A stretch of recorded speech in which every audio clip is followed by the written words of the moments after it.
understood that reference. Hello and welcome to Legion of Creators, episode 57, and it's April 8th, 2026, on a Wednesday. Not bad. Not bad. Huh? What did you say? Didn't hear you there. I'm Luke. Are you? He's slurring his words. He can't speak. I'm Kenna.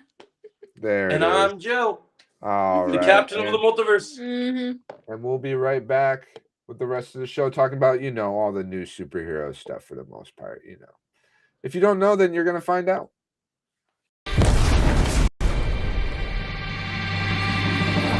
Legion of Creators.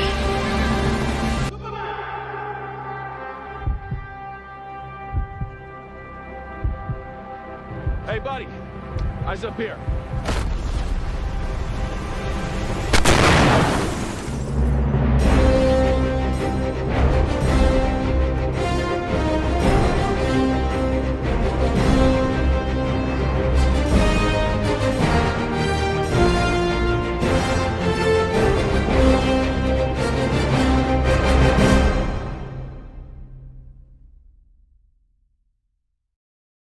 All right. I tend to Welcome. focus on the Wolverine and Deadpool bit on the intro. I always look Like- at the Peacemaker helmet. Oh, I always really? look at the Peacemaker helmet. It's always fun looking at the Peacemaker helmet because I'm like, I can see the reflection. That still Right. is one of the coolest things James Gunn has done. Like, I It was a love cool scene. that shot. I do love that scene. I think that scene in general is one of the best scenes of the entire movie, right? I mean, not just the Yeah. helmet part, but that whole fight. The way they sequence shot it, yeah, between it's brilliant. It's Yeah. so brilliant. I Peacemaker love it. Hello, and, underground. Wait. Oh, what up? We got the 6'7" bandit. The Yep, 6'7" bandit in the gang. 6'7" bandit here. bandit. That's I pretty was crazy. like, wait, how do I do this? Yeah, so yeah, we got a good show for you guys. So should we start with the Marvel stuff since we have a few Marvel things? Because we have to Always talk start about with the Daredevil, news. but then we also have news stuff to talk about as well. It's not a lot, but we have a couple things. Take it away, Joe. Okay, so as you guys know, it's been a pretty eventful, not super eventful, but it's been pretty eventful in our Marvel camp of things. So let's start with this. So the X-Men, a bunch of people have been reaching out to me and saying that they're nervous and worried because, oh no, the X-Men movie isn't even out yet, and people are saying there's already script rewrites. They're terrified. I got Jake messaging me. I got everyone telling me, and like Heath Ledger's Joker says, everyone's just losing their minds. Like they're going crazy, and I'm just like, but why? The movie, we don't even know what the movie is yet. So can we really judge that they're changing something in the script? Maybe they're changing something for a good reason. Like, script rewrites are normal. It is not a bad thing, but everyone wants to freak out about it. Like, it's like, oh, I didn't even see this script, but is this bad? It's concerning. It's X-Men, and they're rewriting the script. Oh no. Well, I think whatever. yeah, I agree, Joe. I think it's just like, hey, they want to they want to do something better. They think, So, Like, this is the Right, fucking yeah. X-Men. If they had like Mole Man meets the X-Men or something stupid, they want to up it to Mr. Sinister or something cooler. Like, it's the fucking X-Men. This ain't like Ant-Man 5. Like, right. And there's a lot riding on it to be good. I feel, So, Right, like, Yeah. to the do a X-Men have been rewrite done. kind of Yeah. makes sense at some point, probably, right? I mean, somebody might Yeah. have been worried about it. Like, you just got to see how it goes, right? There's it's also nothing they're we also can do. taking a big risk on this one because they're giving this to a guy who has one good movie under his belt that people sort of Who is like. it? The guy that did Thunderbolts. Oh, right. Yeah. So it's like, it's not like, at one time, yes, he did great with Thunderbolts. Thunderbolts showed great emotion, and X-Men, you need to do a lot of emotion and all that stuff. But I feel like my biggest thing is it has to pay off. Like, I've heard rumors that they have other people. Obviously, they have a lot of writers, a lot of people involved. But at the end of the day, the director still needs to direct. So you have to hope that this director is up to the challenge. Because I'm going to say this, and I know this is probably a hot take. Well, I love Thunderbolts. There's a big difference in doing a ragtag wannabe Suicide Squad movie and the fucking X-Men. Like it's Right. yes, it's great with these characters. It's great you got the emotion with Yelena and David Harbour and all the other great, and you utilized all those talents. But this is the fucking X-Men we're starting about. We haven't had a new X-Men movie that's titled X-Men in years, and this is out of the Fox era. This is going to be done by Disney and Marvel. So like, It should almost have something like, like the Avengers have the Russo brothers, right? yeah, Right? yeah. Like it should have Mhm. something like that to it. You know Yeah, what I mean? and the Like, thing that kind of bums me is like when I know the director's name, but when I hear people ask me, "Oh, who's directing X-Men?" Jake Schreier. It doesn't have that pop. It doesn't have that like, oh, like you think of the Avengers, you have Joe and Anthony Russo. Well, like you got that pop because they earned that Unless place. maybe his movie of the X-Men is a success, and then maybe he makes himself a name, like his name becomes a thing for the X-Men, because that's kind of what happened with the Russos, right? I feel like Yeah, no, they started somewhere. We all start from small what ground. if So instead they got Zack Snyder? yeah, I know Joe would really want that. oh god, I would hate Joe would that. be out. Don't Joe don't would give be them first ideas. at the Don't- door So for I've been Zack Snyder rewatching. X-Men. I've been rewatching all of The Boys to catch up on the new season, and Yeah. there's one really funny joke when they're talking about like the movies or whatever, and it's like, oh, before the Joss rewrites or something. Like, there's so many good references to superhero stuff that was happening even at the time.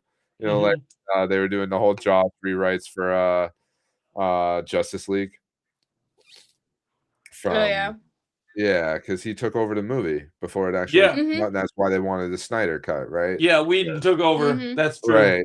Yeah, remember all that? Like, you just kind of forget about stuff like that, I think. And like rewatching The Boys is such a like funny reminder of like superhero movies in general and like Yeah, where it's they funny were when at. they reference stuff like that, like when they reference some funny things on like Yeah. all the like Marvel and DC jokes in there. Just great. It's Yeah, it's I so love good. it. Do we have any more Marvel news? Yeah, so we were just talking about, so we finished up the script. So the script rewrites. What do you guys think? That you think they're adding anything new into this movie that wasn't added, or is it just fixing it up and making it better? Do you guys think? Well, my thing is that we don't really know what fully direction that they're going with the X-Men. So my best guess right now is that they're just fixing it up and making it better, because we still Last don't really have an time- yeah. idea. Last I heard is Of- they're doing an X-Men roster without Mhm. without Wolverine, Mhm. because it's up in the air whether Hugh Jackman is going to get the elixir of life and live forever, or if we're going to get a new actor. Doing this till because- you're 90. Yeah, Doing this because till you're we know we're 90. getting him in. Even though they haven't been official reports of it, I'm pretty sure that at some point during Doomsday, we will get Hugh Jackman's Wolverine in a cameo, and then we're definitely gonna get him in Secret Wars, because everybody and their mom is gonna be in Secret Wars. Like that's that's definitely that's what I Yeah, always that's say- pretty That's my much- big joke about Secret Wars. It's like everyone and their mom is gonna be in Secret Wars. Also, Secret Mhm. Wars starts filming in. I just want Polka Dot Man and his mom though. That'd be great. Because apparently they got apparently I heard yesterday that I guess Secret Wars is gonna start filming in like I think July. So that's kind of interesting. They're gonna start that soon. But so we should be getting even more information about more characters to expect for that. So but yeah, so Retro Lad says Zombies season 2 confirmed by Marvel. Doesn't but care then he says for he it. doesn't care for it. I don't care for it either, to be honest. So They're I gonna don't keep care for it making either, so but I'm still gonna watch it because I watched the I'll first give it- season. I'm I might not as well hyped check for it, out but I'll season 2. I'm not hyped for it, and I didn't love Zombies, but I'll give it a chance because there's some cool things that came out of Zombies that I would like to see follow-ups to potentially. Like Mm-hmm. I would like, so this is the I mean, zombie it universe. ended we on a can bring characters cliffhanger, back. so Yeah, I'm interested to see where the cliffhanger goes. I like that. Thankfully, to Marvel Zombies, they gave us a cool concept. Like, I like what they did with Blade Moon Knight. I think that was cool. I like that we got to hear Mahershala Ali voice Blade Moon Knight. So, closest we'll ever get to ever seeing Mahershala Ali play Blade. So, I mean, we got something. it just would have been so cool if they really did the actual Avengers and like Mm-hmm. really just gave us a real Zombies Marvel Zombies. If they did a like, zombies story, Avengers you know? type thing, that would have Uh, been really cool. I would have liked that. I agree. I think that's just fair. did not care for like. I just remember I was just. What was it? Was it Captain Marvel? She showed up fighting. Was it Captain Marvel fighting that internal guy, zombies or whatever, in the dead whatever thing? I remember thinking like, oh my god, is that zombie Storm? Because they were fighting in the thunder and lightning. I'm like, is Right. that Storm? Was not Storm. So you're Please, saying X-Men, please. So I that just want statement doesn't X-Men. make sense. Oh, sorry. Hold up. Oh yeah, that was interesting. So Retrolad said, "I haven't enjoyed this season of Daredevil since season 3 of so that's what I'm Well, confused before about. we get to Daredevil, though. Yeah, we'll get you there in don't a even minute. I just know- wanted to wonder what he meant by that, because like, is he saying What he's he's not saying is that enjoying he this hasn't season? enjoyed. He's Enjoyed saying that he's def- enjoying this season. He's Yeah, enjoying yeah. season 2 of Born Again as much as he enjoyed it of the OG Netflix. Okay, I was He's So he's confused by that basically 'cause there's- saying season 1 of the new isn't that great because yeah, that's like which we all agree. That's Right. That's a common theme, even though we enjoyed aspects I of still it. think it was good. Yeah. It was good. It just had some issues that they had to iron out, and it's clear that they did that. Which we'll talk about later. But then, because speaking of Daredevil, the other Marvel stuff we have is Born Again season 3 is already filming, and I have from filming details and every information I could find, I have found out some information to expect, and unfortunately, Spider-Man's trailer kind of also reveals some information because they put the trailer out before season 2 ends. And I'm gonna dance around a couple things, like, obviously we know eventually Fisk gets defeated, blah blah. So we're gonna move past that. But I have heard that season 3 is gonna be the first Daredevil season, probably ever, to be less focused on Fisk. Like, after this season, we're kind of gonna put him away for a little bit. Like, he'll be in. Yep, we're covering the leaks, Retro Lad. We're covering the leaks. Don't worry. So, because it's not really that shocking. There are a couple things that we've talked about, and one of these things gets kind of confirmed by a fan theory here that I think is interesting when you hear about one of the villains I'm about to bring up that's on the roster. So Fisk is going to have a role in season 3, but apparently he's going to flee the country after he loses, which sounds very, very, very similar to something another person in reality would do if shit hit the fan. So that's kind of interesting.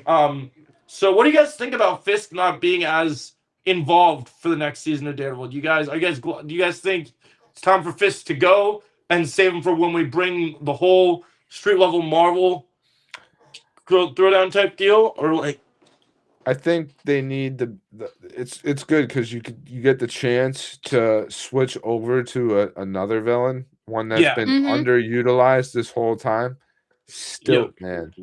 Where is our Stiltman season? That's what I really want. I mean, that would be great to see. So. I mean, from what I understand, we're gonna have quite a few villains in this new season because apparently, and I know, and people can make it this as well. This is gonna be like, even though we have them building the army and stuff. See, it's sad that Kingpin can't be in the Spider-Man to connect with Daredevil. Eventually, he can. They'll eventually get that figured out. It's just not right now. But so the other thing we got to talk about. I legitimately want Stiltman. What if like he's not only good at like stilting and like like his stilts, like you got to modernize them, right? These aren't like old wooden. Make them more stilts. scarier. Well, they're gonna do this. They're gonna do these seasons but like annually. Stilts So come out of his shoes. You know what I mean? Like and he can just like make this giant leap and be like away instantly, right? Like, and not only is he good at doing this in real life, but like let's say it's also like a metaphor for what he does, in like his career, whatever that is. Yeah. Right. No, I think like I think I don't know that's true. Stiltman that well, right? But let's say he like rises the ranks easily because he's a smart guy, like he's Stiltman in more ways than one.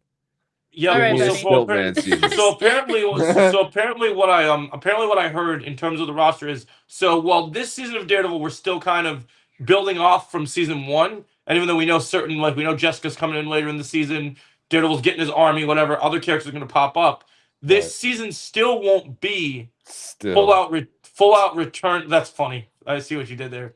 Like Joe said, we need Oh, yeah, I did say that last night during the watch party. That's right. I would love. We're going to talk about him That in a would be minute great. too, because I got something to Mhm. say about him as well. He's about to get a lot more focus in season 3 because apparently, from what I heard, of this villains roster, season 3 is going to be more of a Defenders show than of a season than it will be a Daredevil. Like it will still be Daredevil, Right. like it's still be called Daredevil, but it's going to be more like Defenders season 2, where I think, and I've said this before, and I'll say it again. I firmly believe that they're going to be doing a lot of Frank Miller stuff next season. And one thing I think they're going to do is Matt's going to go to prison at the end of this season. And because he goes to prison, I think we're going to get Iron Fist in the Daredevil suit, stopping criminals like they did in the comics. And I think that we're going to see Luke, Jessica, all of them kind of doing their thing, and eventually they'll come together. But they have a lot of things to come together against, because even though we don't have Fisk, here's what we do have confirmed. So Bullseye will be back as an adversary once Fisk is out of the way. Bullseye is not joining up with Defenders or doing any new Avengers. Yeah, no, he's on weird his shit own. just because Mr. Charles is. This alliance with Matt is temporary. So even though Mhm. we'll talk about him in Daredevil, in season 3 they'll go back to being enemies. Possibly. I've heard rumors Oh, of it. definitely. Yeah. Oh, I mean, Secret what Joe War- said, everybody and their Or mama Doomsday. gonna be in Secret Wars. Yeah. Oh, I definitely think they'll be there. Yeah. So the Defenders are definitely going one to or be the there. other, right? I don't Yep. So then that's probably half the reason why they're bringing them into Daredevil season 3 so heavily, and why they're so heavily into season 2 even. So What if like Daredevil? So I don't think we're gonna get a Daredevil season 4 of Born Again because Disney doesn't like to do more than 3 seasons of stuff in a row, has right? that been a trend? Yes, they've been doing that forever. And I wouldn't be surprised to get like season 4, Daredevil and the Defenders. They could do that. A new Mm. show with I Instead would of be a down. Defenders show, you just turn Daredevil into ride the momentum of that show. You could do that, make him still kind of central, but Yeah. also make them important to it too now, and have Yeah, somewhere I to think go with the that's- show.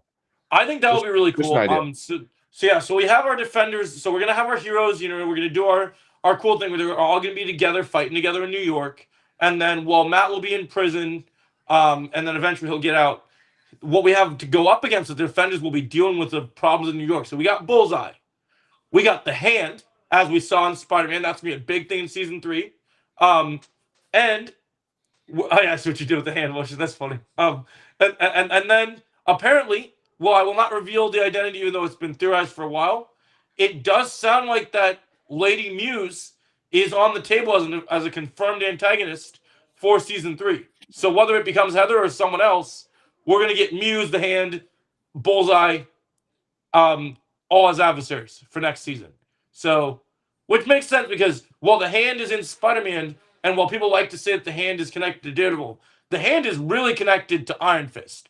So the Hand really being a problem in season 3 and all that stuff makes, well, you're saying no to Retrolad.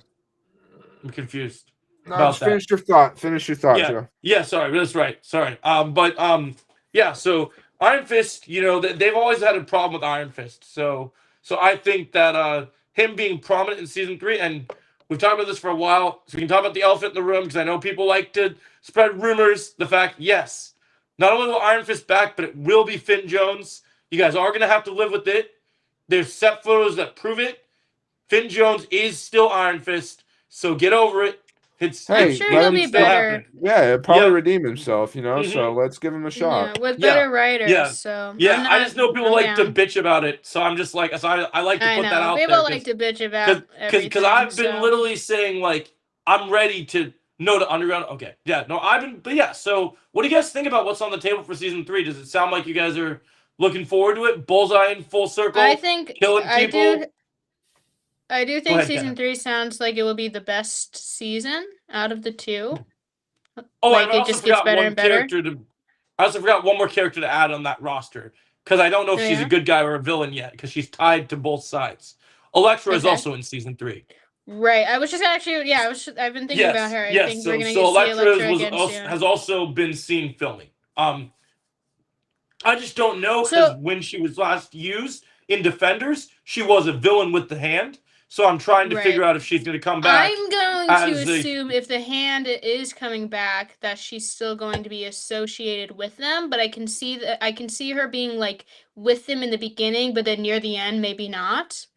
I also, well, actually, I think the hand is going to be throughout the season. And what I think they're going to be, even though there's going to be a lot of other villains here, one thing I think about this is I think the hands might start bad, but I think the purpose of the season, which is why I still am kind of thinking there might be something Daredevil-esque in Spider-Man, because the hand being involved there, is because I think that Daredevil isn't going to get out of prison in like a trial or any like normal like legal way.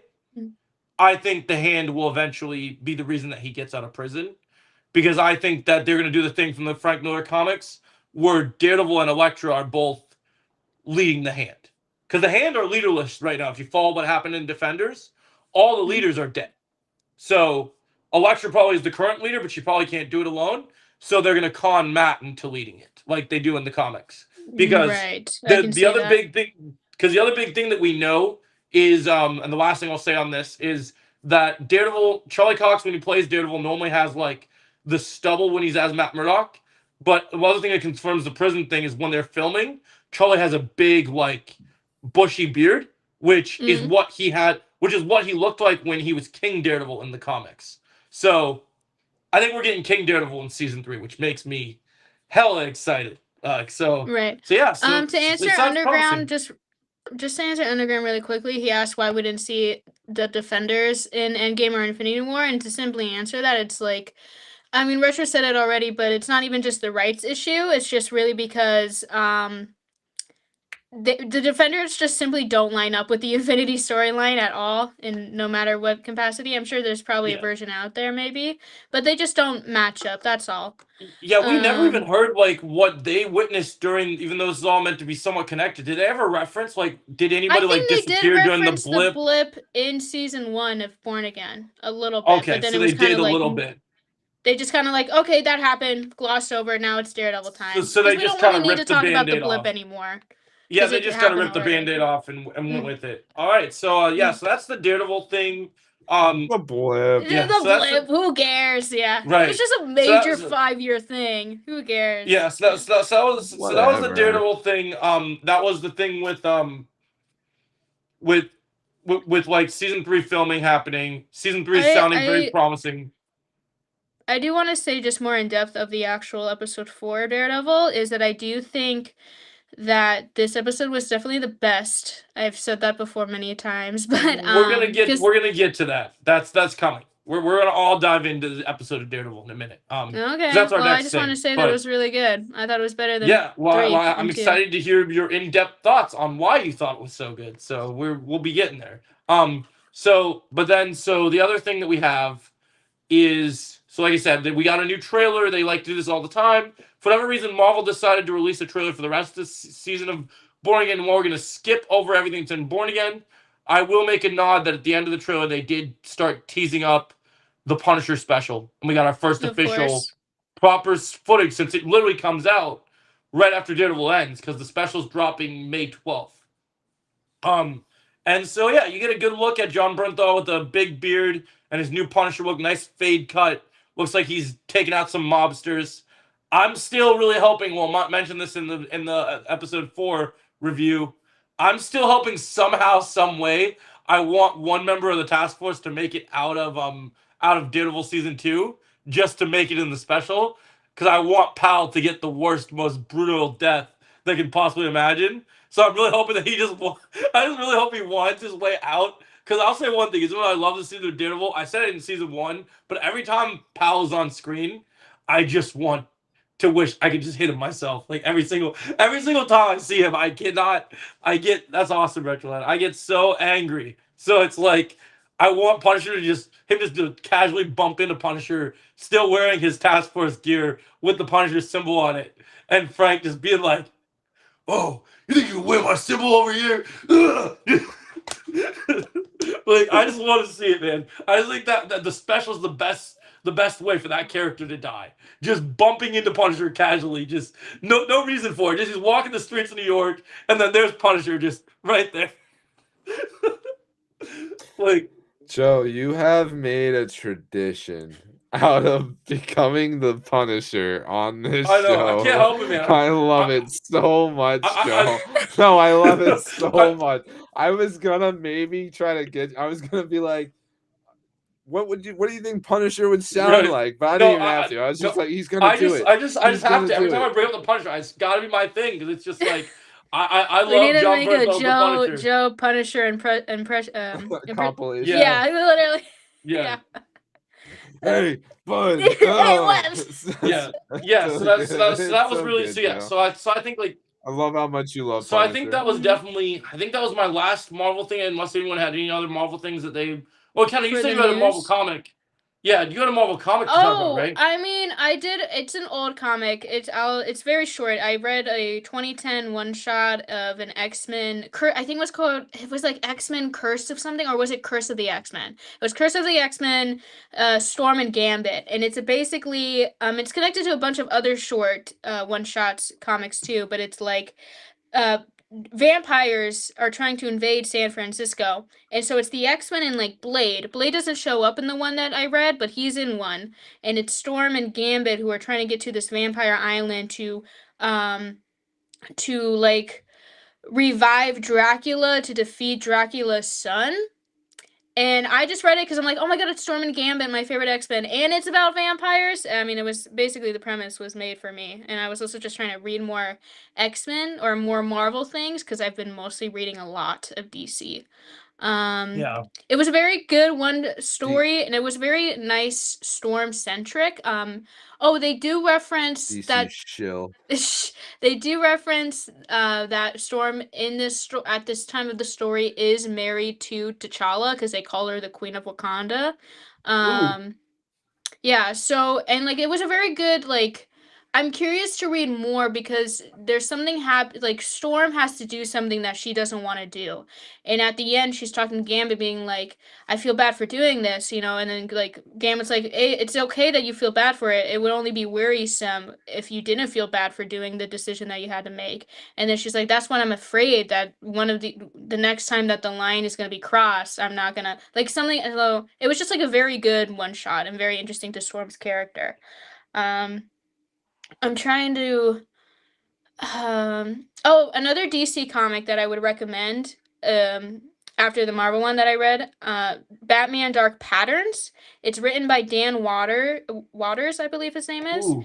And it came out in 2024, and they even said in the I missed it because it gave me major Batman 2022 vibes, but it literally Ooh. said, I think, on the back of the comic that it's literally inspired by the movie. So it definitely has that. It's also the artist who made Absolute Wonder Woman.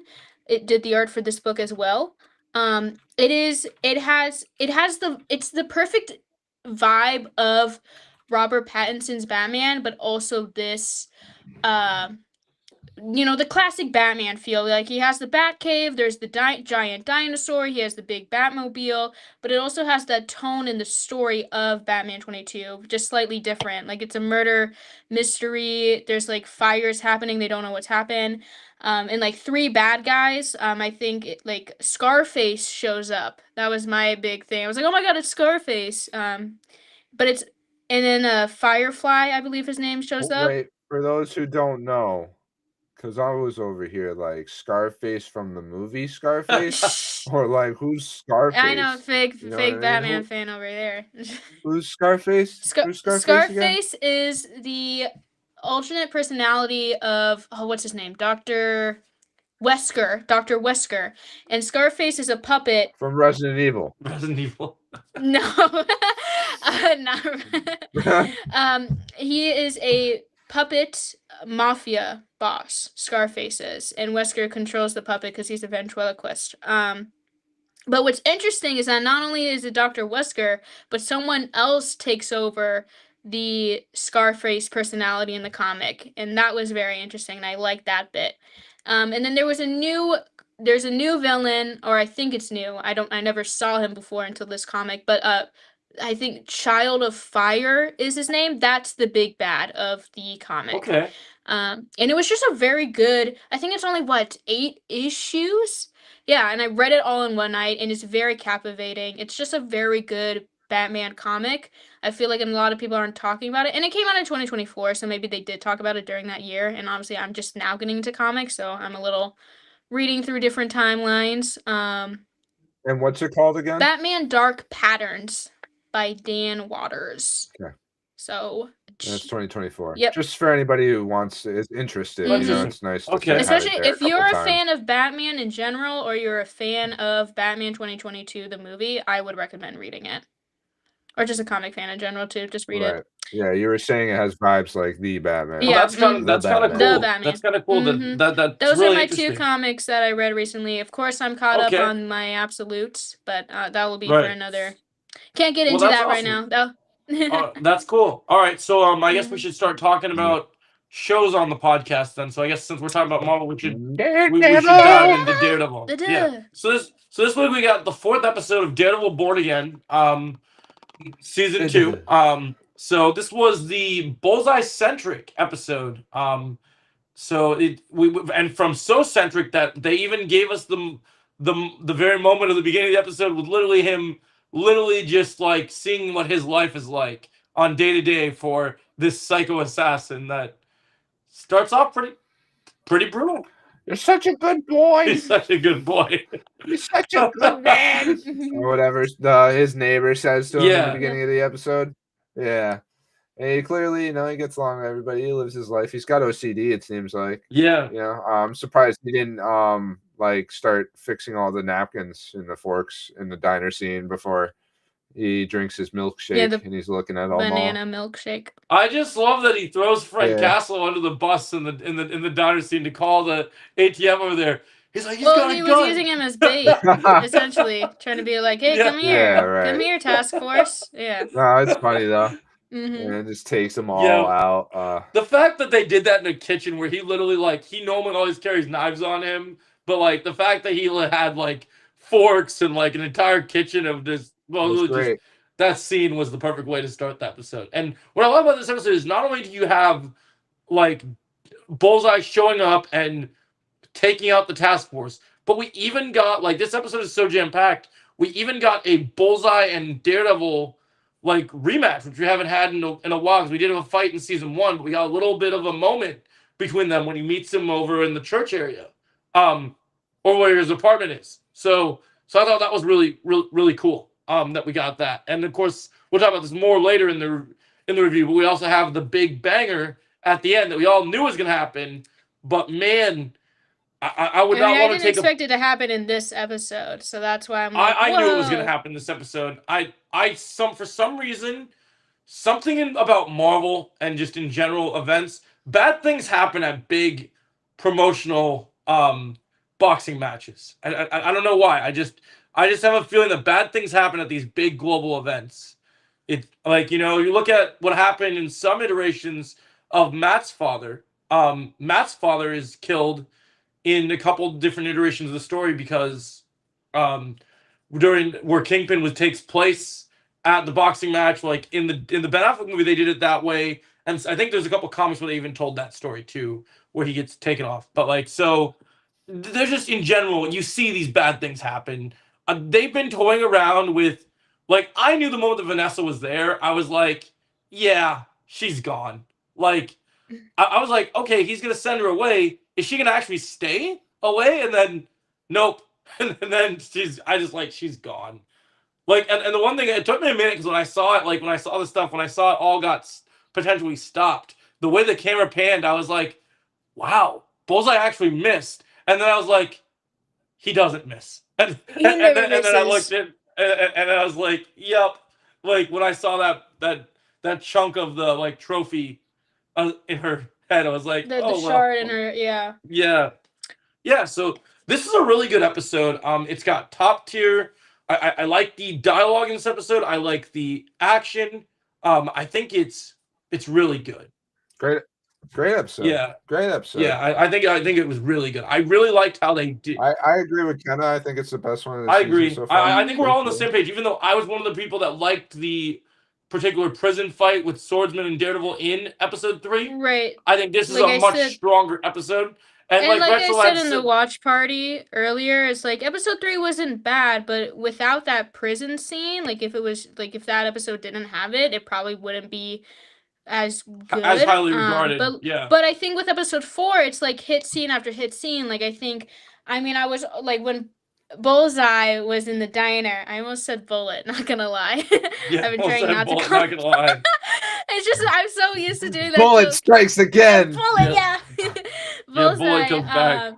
I mean, Bullseye, like that. He obviously because it was more a Bullseye centric episode. Of course, he was one of the biggest highlights, I believe. He's a very captivating character, and I think Yep. he really holds this show together. Because I think Daredevil Born Again would be very lackluster without Bullseye being included, and I think it's so great that we had this episode with him more in it.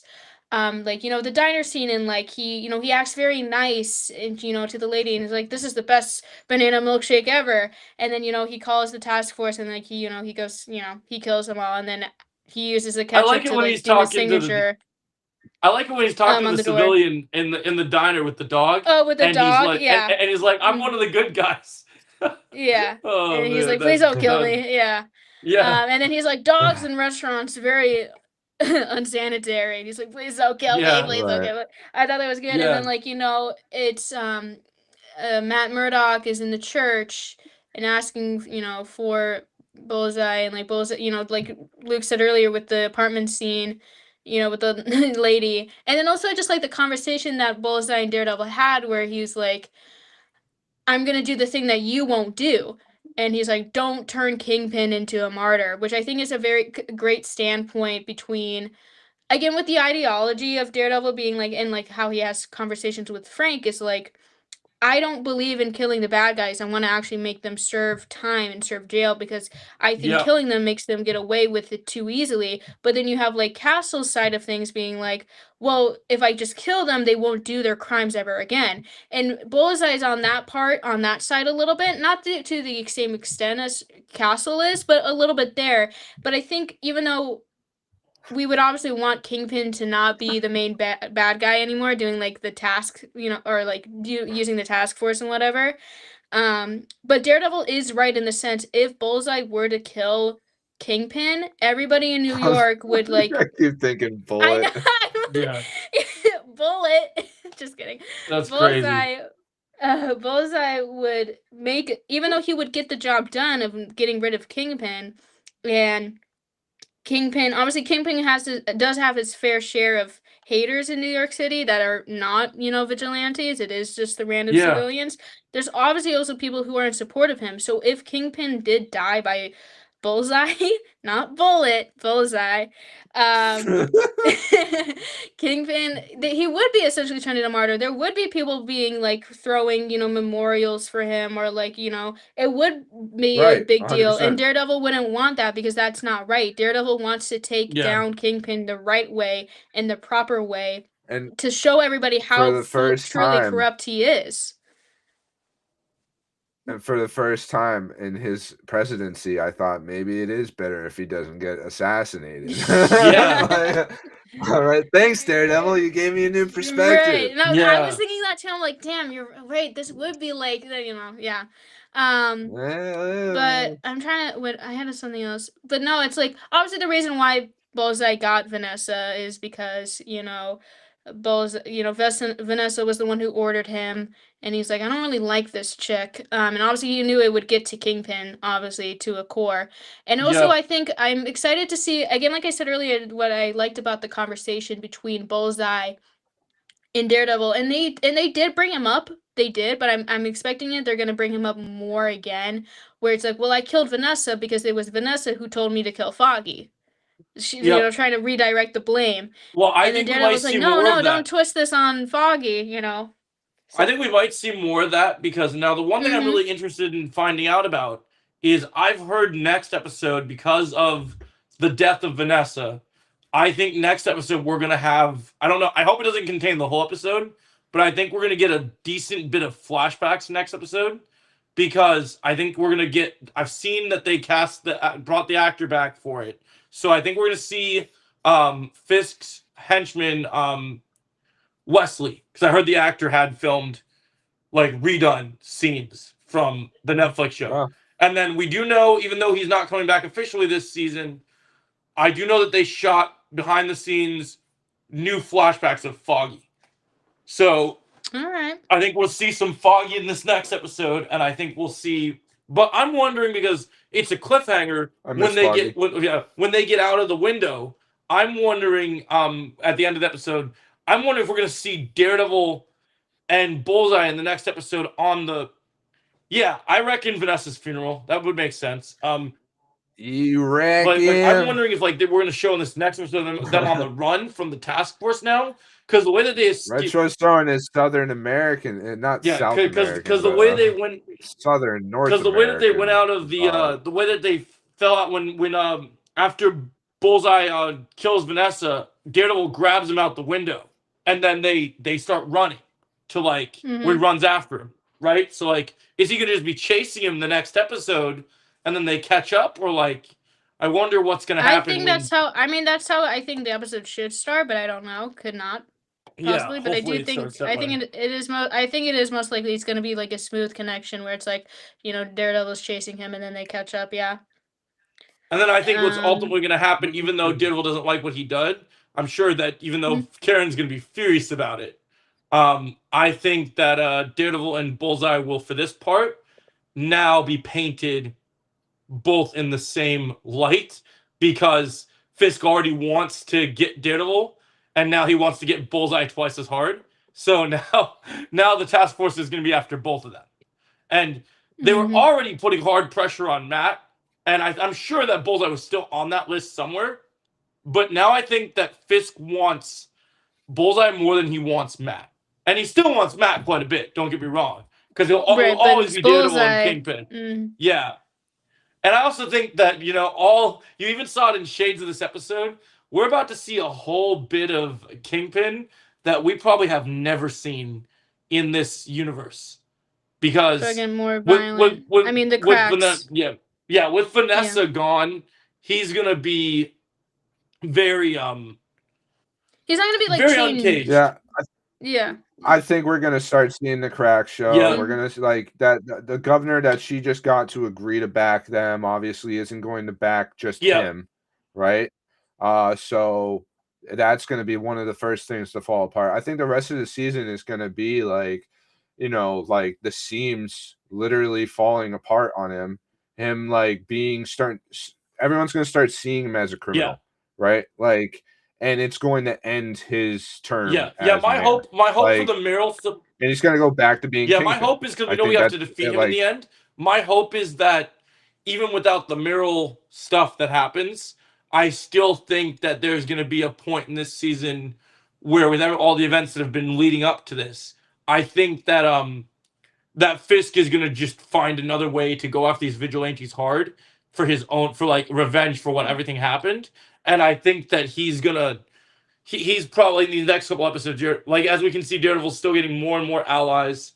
I think there is a war brewing. Like, I think we've been seeing fights, we've been seeing little bits of it, but I think by the finale, probably every episode now, we're just gonna see this war get more intense, especially towards the very end. Now that we're headed towards the end of the season, like.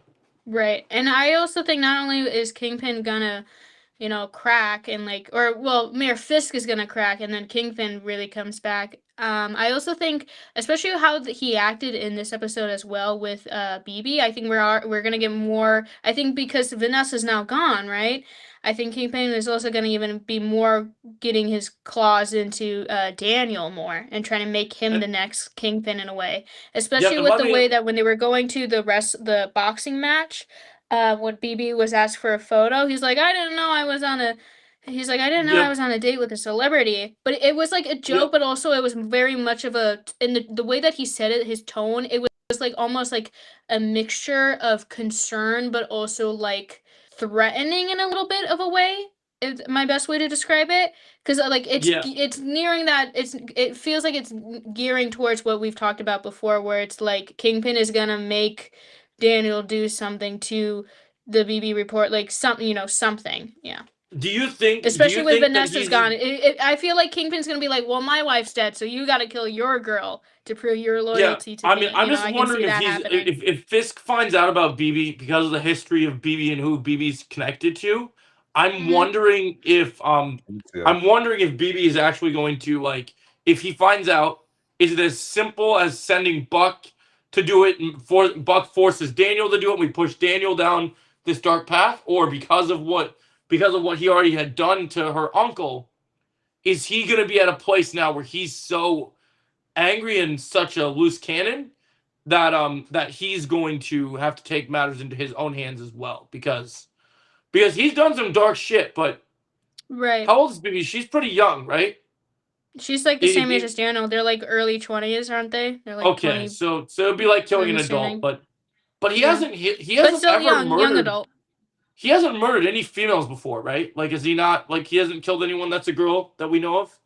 Like, I 'cause he's, don't know. I'm not a because I Kingpin know he's expert. killed. Because I know he's definitely killed guys, but I don't think he's ever killed anyone that's a girl. Again, I really see more. I think when it comes Pushing to into Kingpin Daniel, yeah. unleashing his rage, it is going to be more likely towards Daredevil and Bullseye. And when Yeah. it comes to BB, he'll have Daniel do something, or one of his Something I'm henchmen, wondering about. something I'm like glad that. you mentioned that. I'm glad you mentioned that, because something I wondered about that is in the promo. They actually, for some reason, when Disney Plus was announcing this episode coming out, they made a weird mistake. They put a promo out, and the promo had all the footage from this episode, right?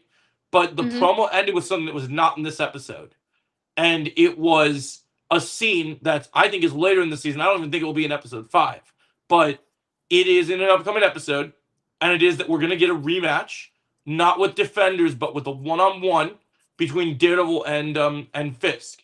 And Fisk has his classic white suit, and Daredevil is in his new black suit. But what's interesting is they're in a place where all Vanessa's, like, I forget what they called her painting back in the Netflix show, but like it has the background of her painting where she was in, and they're fighting, and it's a very brutal fight. And like, I'm wondering just how much it's going to take for that, because so far he's been sending the task force after Daredevil. Is this enough to make him, like, is Daredevil finding out where he is and he's fighting him, or is Fisk know where Daredevil is and he's called him out?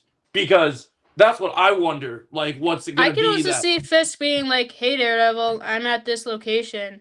Let's meet up Yeah, to he could- fight." You know. yeah, he could do that too. Rabbit in a snowstorm. That's the one. I saw that. I just watched season 1. Yeah, I'm glad you so had that memorized. It's been a pretty fresh minute for me. So yeah, so he mentioned that. Like, there's an image where he's in the white suit and Daredevil's in the black suit, and you can see the painting where they're fighting behind. So, and he's definitely in this fight. Daredevil and Kingpin have always been pretty at odds with each other, and they've always had really good fights. But this one, he's really trying to kill him. Like, from what I can see. You think they're gonna step up past playing footsie? Oh yeah, for sure. Because it was brutal from what I saw. I just wondered what episode it will come in, because it's like because it's definitely they've been hinting at it. I've seen a couple other promos previously show it, and then they showed it in the longer trailer for the later in the season. But I know a lot of my previous bets have been, oh, it's a face off between the two of them, probably the finale then.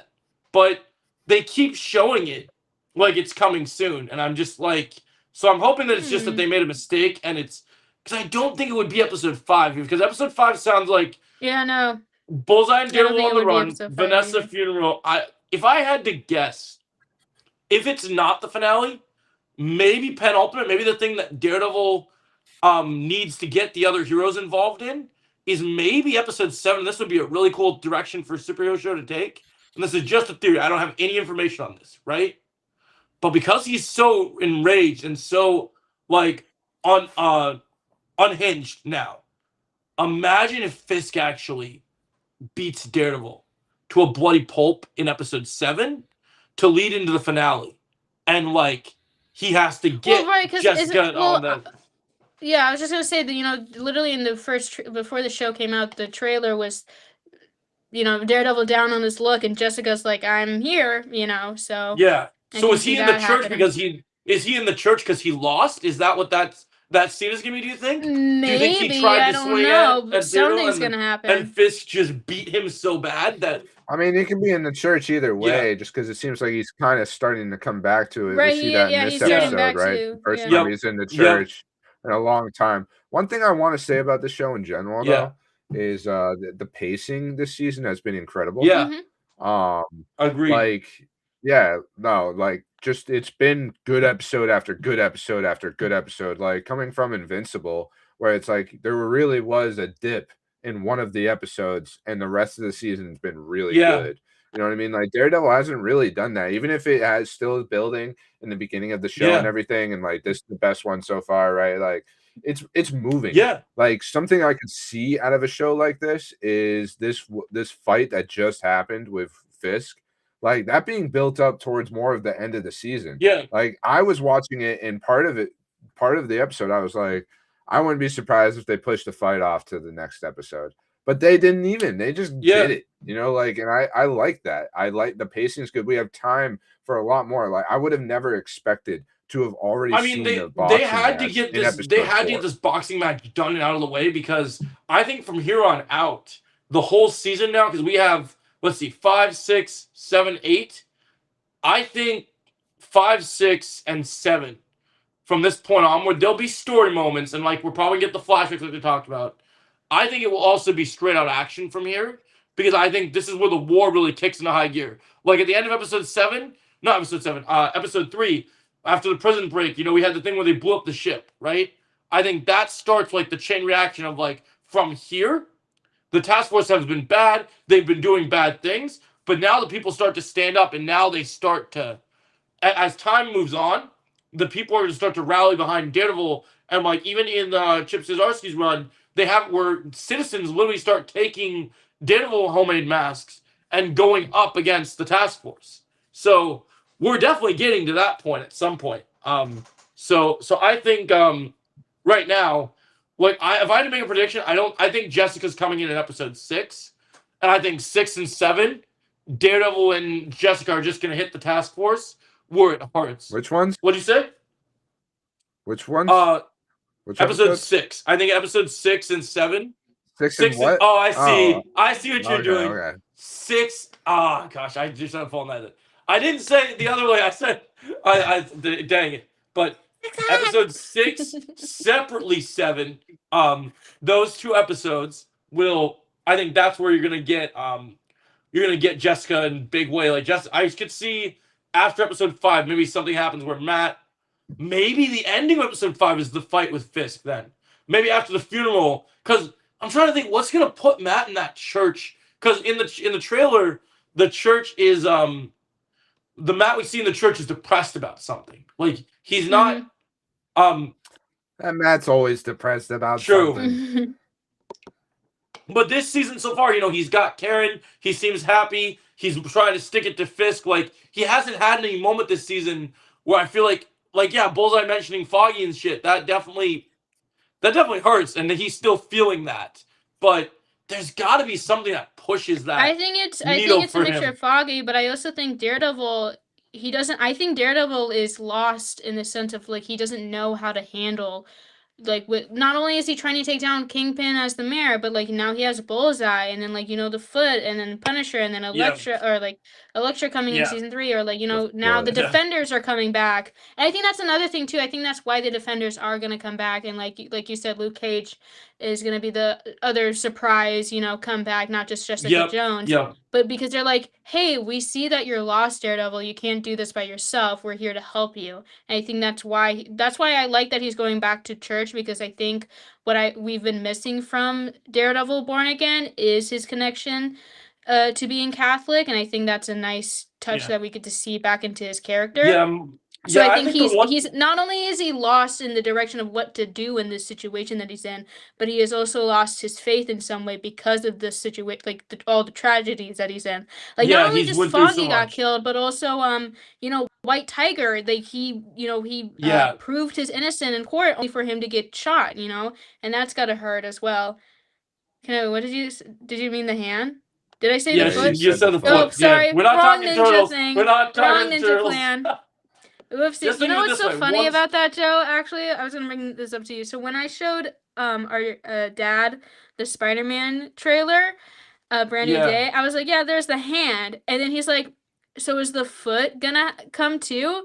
And I'm like, you're thinking of Ninja Turtles. I Yeah. said, you're thinking of Ninja Turtles, and he's like, I'm like, Dad, the hand is the Marvel thing, the foot is the Ninja Turtles thing, and he thought about it for a bit. And then he's like, yeah, but if crossover's gonna happen though, right? And I'm like, maybe, but that's I not mean, what's happening right Does They he now. did not- Batman and the You Ninja must not Turtles. know. They did Batman and the Ninja Turtles. They're both in New York. You could do Spider-Man and the Ninja Turtles. No, you could, but like, does he not know that the acid that gets in Matt Murdock's eyes is the same acid that drops down onto the Oh turtle? my And, like, that's the whole. You can totally do that. Yeah, the ooze affects him the same way. Sorry, yeah, I did not know that I said the foot. Oopsie, my bad. So, But no, I mean the hand. So Daredevil I mean and the Ninja Turtles hand. confirmed. Yeah, crazy. whoopsie. Sorry guys, that's the Doesn't big make them leak go that I blind, saw. though. Ninja It Turtles. turns them into people. Yeah, so Joey, this is what you missed with the season 3 leaks. The reason why Kingpin's not going to be the main bad guy anymore is because Shredder shows up in season 3 of Daredevil Born Again and takes over. That's what's going to happen. Oh, See, now shit. it's gonna be. That would actually be awesome. See, if that actually did that, if that actually happened, I would be all in for that. Like, you got I you would got the be too. Defenders and the Ninja Turtles against the Hand and Shredder. Like, dang, and the Foot Clan. Because And you the foot? also see a Yeah. darker Teenage Mutant Ninja Turtle. You know what Yeah. I mean? Like compared to, I feel like the movies we Yeah. normally get, the shows we normally get, they're all It'd be you know true obviously Kevin more for Eastman kids. Turtles. It'd be right? true Kevin Eastman Turtles. Like, if you ever read the Kevin Eastman run when the Turtles, because they Right. said when they made Turtles, It was darker. they have literally said That's that why the Turtles last was Ronin made movie got from canceled because they're Daredevil. going to put the Ronin in Daredevil season 3. That's the real plan. We're gonna see a no joking Michelangelo. We're no- still no getting the joking. last Ronin game, I believe, though. I'm down for the game. I think it looks good. Yeah. Yeah, I think the so, game's still happening. The movies just got canceled. So I that's guess all. final That's thoughts gonna on. blow this Wolverine game out of the Yeah, water. yeah. Right? No, Yeah. I think Wolverine. Actually, I have some renewed hope for Renewed Wolverine. hope. So Wow, that's so what do you that's guys so beautiful. So what do you guys got final thoughts on this episode of Daredevil? Well, Moving my final forward, thoughts: anything- if the Teenage Mutant Ninja Turtles don't show up in Daredevil Born Again, I think it will be an automatic 0 out of 10. It's gonna be the Dang. worst MCU show ever. No Mr. Dang. Beast. Never gonna.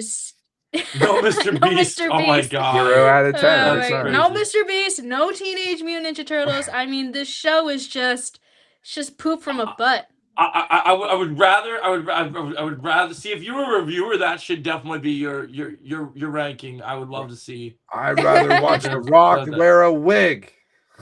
Yeah. Sorry to change the subject, but did you hear the Resident Evil film September had good test screenings? I did not No, hear good, that, but that's- that's I did good. I not mean, I hear do that. think the movie will Yeah. be fine. I think the movie will be I good. think Yeah. it'll be good. That's good. I trust the guy. He's one of the whitest kids you know. He's one of the whitest kids you know. It's the thing he's from. Yeah, so that was Nerd. so that was I'm just kidding. Daredevil. That was all our Marvel topics, I think. Should we move over to Star Wars now? I know you're dying to, Joe. Oh yeah, I'm excited. All right, so yeah, guys. So this week started our big. So this week we're in April and we started our busiest TV week ever now. Because now not only do we have a Daredevil show to watch, Invincible, and The Boys. Now we also have a new Star Wars show to watch. Which, when did Andor come out? Yeah. Did Andor come out? Didn't. What was it been? Has it been like a year? When did Andor drop? I don't two. know. I can Oh, look it up, Joe. I can look it up. Yeah, I was wondering because I'm trying to think how long it's Yeah, been since we had a Luke's Star our Wars guy show. in the chair. He'll be Yeah, our a guy in the intel. chair. We need a guy in the chair. It's basically going to be like a Resident Evil outbreak where a civilian So basically, it's going to be Resident Evil Outbreak, where a civilian trying to survive lying in Raccoon City. Yeah, the chest very still. We know retro, So- but we'll always get back to you. Season 1 or 2, Yep. Joe? season 2. Season 2 was April 22nd, 2025. Holy So- shit! So it's been a Not It's year. been even a a year whole ago. year. Almost It's a been a year. whole year since a Star Wars show. Just about a year. Almost a year. Yeah, Yeah. almost a year. That's crazy. Okay, so yeah, so it's been a year. So, and we've been seeing the trailers and they've been putting a lot of good money into this mall show. There's been some good promotion that's been going on. I've seen posters, I've seen promotion press junkets. I know a couple big YouTubers that got to go to the premiere, and they had a fun time. And as you guys can see, I'm wearing my mall shirt for this. So had to get his shirt. Have my Funko Pop over here as well because you got to have more mall always. So see, yeah, Kenna's got her I'll fight you. Calcastus Funko. I'll fight you. Unfortunately, she doesn't have a. At least my lightsaber's not bent. Hey, his curve lightsaber is perfect just the way it is. His lightsaber has Peronis. Yep. Me and Luke had a little debate on the group chat about Star Wars. Yeah, that's always fun. All right, so we got 2 episodes of Maul. Now I was not aware that Maul was, because I knew The Boys has done this before on Amazon Prime, but I was not aware that Disney Plus shows. I know some of them have done this in the past, but I was not aware that they were going to drop an animated show at 3 a.m. instead of the 8 o'clock time slot. So for me, no, they dropped it at 2 a.m. Yeah. Yeah. Mm-hmm. Which was kind of, Wow. which it benefited me for The Boys. Damn, so Maul, The Boys, and Invincible all dropped at 3 a.m. That's crazy. Oh, but Maul was the day before. My mistake. Yeah, so Maul hit at 2 a.m. So Monday I was getting ready to go to work, and then literally, I was literally finding they were out, but I didn't have time because literally I had an hour to go to work, and I was like, I didn't have time to dive in. Oh, you got a Maul Funko Pop as well? That's awesome, Retro. So it was a bunch of Disney shills. Dang. Well, thanks for that one, Darth Melvin. Thanks for that one, Darth Melvin. I didn't know you were joining us today. I'm just kidding. Where's your mask? Where's your mask? Oh, yeah, Grogu. My mask. Let me go get it. Yeah, let me go get my mask. Yeah, so I was a little late to the party because of work and such, but I know. Oh yeah, we'll talk about that underground. Invincible's so good. Yeah, but so then they had it was like I watched it. So I knew a lot of other people had already done the watch party earlier that day. So I was like, okay, I'm gonna watch it by myself. But I know for sure with the next episodes I'll be doing watch parties because I always do my Star Wars watch parties. So now apparently they're doing things different than they do other TV show. For whatever reason, they're literally dropping 2 episodes since the episodes are only, I think it's 25 minutes to 30-minute episodes. Yeah. They're dropping 2 episodes every week until May the 4th. Instead of just 1 each week, and 2 the first week, and then 1 every week, it's going to literally be Melvin on the oxygen tank. Yeah, so it's literally going to be 2 episodes every week. So we always have to watch 2 episodes of Maul. I think from here on out, it's 1 episode of The Boys, 1 episode of Daredevil, 1 episode of Invincible, right? Yep. Okay. That makes sense. Invincible's almost over at this point. Yeah. I think we only have, is it Invincible 8 episodes a season? I think we only have today was what, episode 6? I think we only have 2 more episodes. Yeah. Oh boy. And this is the final season of Invincible? I don't know. I need to look that up. It's starting to feel that way at times. I'm like, is this the end of the show? Or I'm not sure. So are they building up for another surprise fifth season? Yeah, no. So we were so on all these different shows. Talk. You guys going on your Maul. Yeah, so we had we had the Mauling out. So we had we dropped the first 2 episodes. Like I said, we're going to get more Maul every week until May the 4th, which is fitting. We got to get something on May the 4th. We might as well get Maul, Celebration Maul all the time. So that must mean that the finale for Maul airs on the 4th then. So for Invincible, real quick. Yeah. It is rumored to be the final season. Season 4 is rumored. So wow. I don't know if that means it will end or not. And honestly, Robert Kirkman, he ended The Walking Dead as a comic like that. Nobody knew that it was over until that issue came out that day.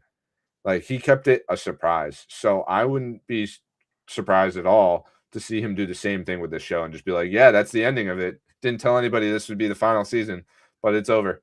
You know what I mean? Like, Yeah, but didn't he also, because so he worked on the comics for The Walking Dead, right? But did he also work on the show? he made the comic. He's the Okay, creator so of The so Walking so Dead. did He he made He he did work- made the Walking Dead comic and made the Invincible comic, and now But did he's he a ever work? showrunner. But did he ever work on the Walking Dead He TV definitely show? worked on the show. I don't know how heavily, but I So know he didn't worked have the on it. final say on how He- that the show ran for 12 seasons. He didn't. Yeah, I Yeah, have he no didn't idea say. about that. Yeah, Okay. he has more. He's more on hands with the Invincible show compared to. Okay, the that's Walking good. Oh, So, yeah. so then, yeah. So Oh, he yeah. could literally end it at a drop of the hat. Then, okay, that makes sense. Mm-hmm. All right. So, Oh, this so is yeah. his baby. This is entirely his creation, and not only Yeah. like it's not like AMC bought it from him. You know what I mean? Like he's the one that made a deal to like Yeah. make this happen, as far as Yeah. I know. So You know, if he so- feels that he's satisfied with the ending in season 4, then that's a good place to end it That's if he's true. happy with it. Honestly, I'd be kind of happy with it being over. The boys and the Invincible ending same year would be kind of interesting, but Mm-hmm. like I want them to be over because I want to see the conclusions, not because I just want them to end, but also I want to read them finally, and I don't want to spoil myself to them, so I'm waiting until they are over as shows because they're Yeah. my favorite superhero shows. Period. I mean, the fact that the boys is ending, even though we're gonna I can't get believe you're gonna read the comic, boys. I will. Yeah, Sorry. I'm gonna read it. I Oh don't. my I'm not. God, I dude. just to see for myself. Just to see like, how it. What it everything. yeah. He- Mhm. he's Yeah, in- you know. No, I But yeah, I so- skimmed through it. And I was like, Jesus Christ. Yeah, I know. I've Yeah. I've started it a couple times. Yeah, and so get so through yeah, it, so we're talking about we're talking about Maul. So Maul's gonna go all the way Get till back to Maul. May the 4th, and then we're gonna get Grogu that same month. So Grogu. May's gonna be a good month for Star Wars, I guess, because we're gonna be watching Maul all the way till May the 4th, and then Grogu's later that month. So that's pretty cool. But yeah, so the Maul episodes. So the premiere came out. They dropped 2 episodes. Like I said, they're gonna drop 2 episodes every week, all the way to May the 4th. So yeah, so this show takes place after Clone Wars. We've been seeing promotion for this. Sam has been talking about how even during Clone Wars, he wanted to show, because so many times he brought things up to Dave Filoni from Maul's point of view, and then Dave's like, well, it's not Maul's show, so you can't do that here. And now we get to do that. And he said that, he's happy that that succeeded. And I think these two episodes, it's another good show to add to our great TV watching list, because right now I didn't know, like, to be honest, as much as I was excited for this show, I didn't know if it was going to live up to the hype, because Star Wars has been kind of hit or miss. And I know I haven't seen all of Andor, so I'm not going to speak on Andor. I'll have to catch up on that soon. But as far as the other like animated stuff is, I've been of the mind, I didn't love everything in Tales of the Underworld. But what's funny is this show so far has scratched my Star Wars Underworld vibes more than the Tales of the Underworld did. Because the Tales of the Underworld, they focused on 2 storylines. One wasn't really that Underworld, which was the Cad Bane stuff was interesting. And then the other one in Tales was a Ventress one. But they called it Tales of the Underworld, but the only thing that Ventress had connected to the Underworld was that she was a bounty hunter. So like this is the underworld. So this is like actually diving into like actual crime and crime lords, and like most of it is set on Coruscant so far, and you're seeing how all that kind of comes into play. And this, like when George Lucas described how he was going to do an Underworld show and how he was going to do and he was going to do all this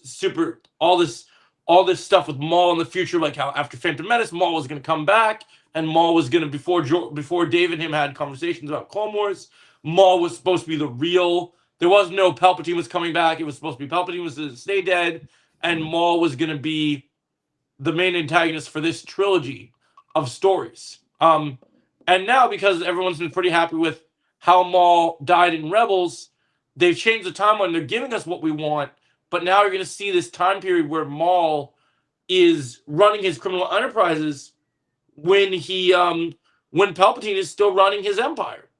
And Maul is not threatened by what Palpatine is doing. Maul is kind of rising up, taking advantage of all this lawlessness in the galaxy. Like he as Sam says, he is bothered by he thinks they could use a Jedi because he seems like he's out of manpower because he's the only one swinging a lightsaber around on Coruscant right now. And so he's kind of sad that his old adversary, there's not as many Jedis around, which is why it's clear that he's latching on to Devin so much because he wants to use that and turn that into his personal weapon.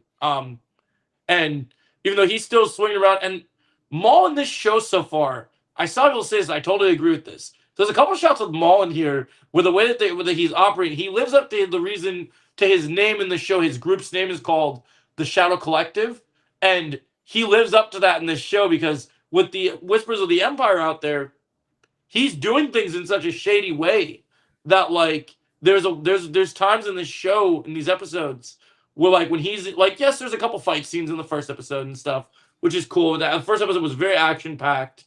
Well, the second episode felt more character focused, more like, okay, we're building.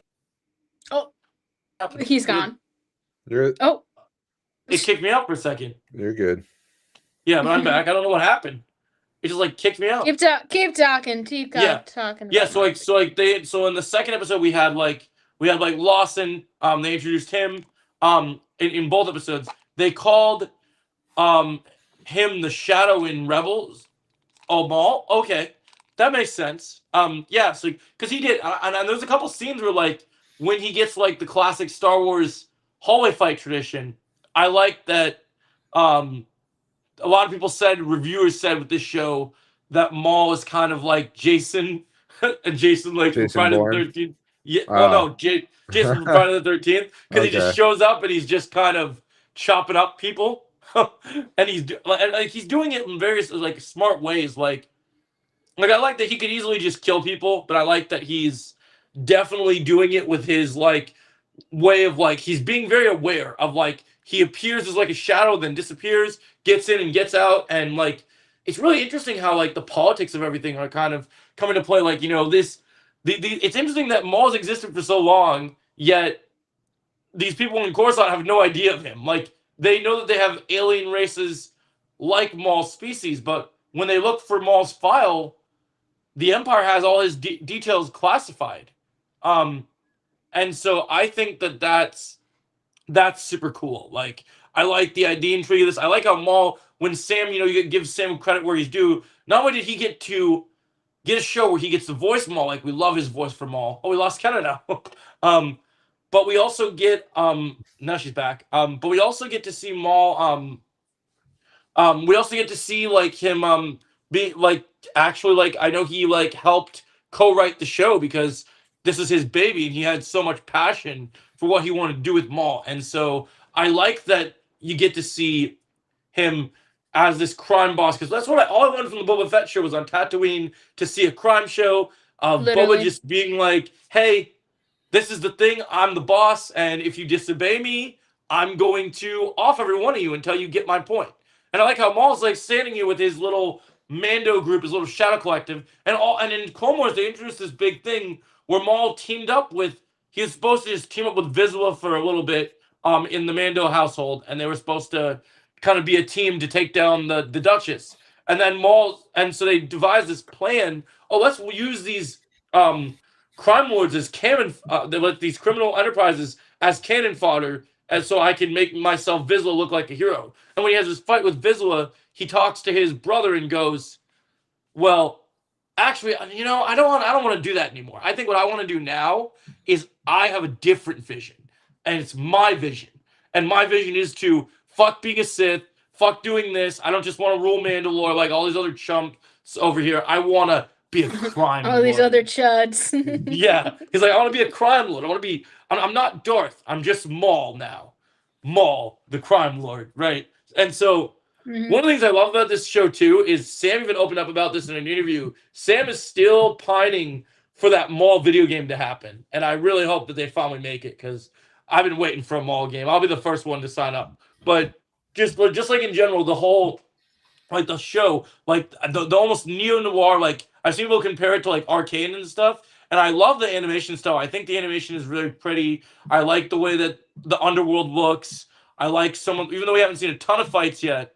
What we have seen, I do like Maul just slicing up different underground crime lords, and how he's like not always having to get in on the action himself, and how sometimes he's just like calculating everything. Like just I like that we're getting that Marvel has not Marvel, sorry, wrong subject. That Maul has I know thumbs down. I know I made a huge mistake. I'm just Maul kidding. has I'm just kidding. Maul has He's developed Snyder, bro. they've developed Maul as a character so much that he's not just a guy doing cool flips that Ray Park, Sinbad's Toad, and Snake Eyes anymore. It's not. I watched Sam do an interview about it where he talked about, Sidious wanted someone that was smart. And like, I don't think even Sidious, as powerful as he knows, I don't even think Sidious doesn't even know how fucked up, like how bad he made up right now by like, letting Maul live, because literally Maul is doing things that are counter problems to his empire, because Maul's got his own empire now and he's like doing his thing. That'd be crazy if Maul is in Jedi. Oh, I know people want it. I've heard that talked about before. It'd be cool. We already had Vader though. Are you really gonna put Maul in it now? Like, well, I don't at least with Maul, you wouldn't like. It'd be different than Vader. Vader's so powerful. At least with Maul, you could make a proper boss fight and just make it that Maul actually escapes instead of like. I would be okay with. I would be okay with Cal and Maul facing off, and it just be. I want Vader to just kill Cal. Just because you don't want them to make a show about Cal Kestis? Is that no? Because I think it'd be a good ending. No, it's just a proper ending. Because if we've talked about this, and it before, shows how like badass Vader is, rather than everyone always getting away from him. But do you want that in a game? Do you want that in a game, or do you want that where they actually make a show or movie where he actually debuts and gets? But then that's the thing. You're just gonna have the game not have the third game not have Vader in it. You know?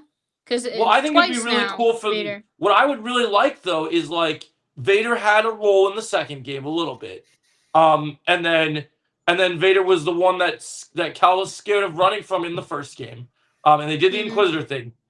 If you're gonna do this is truly the last game, I would make this.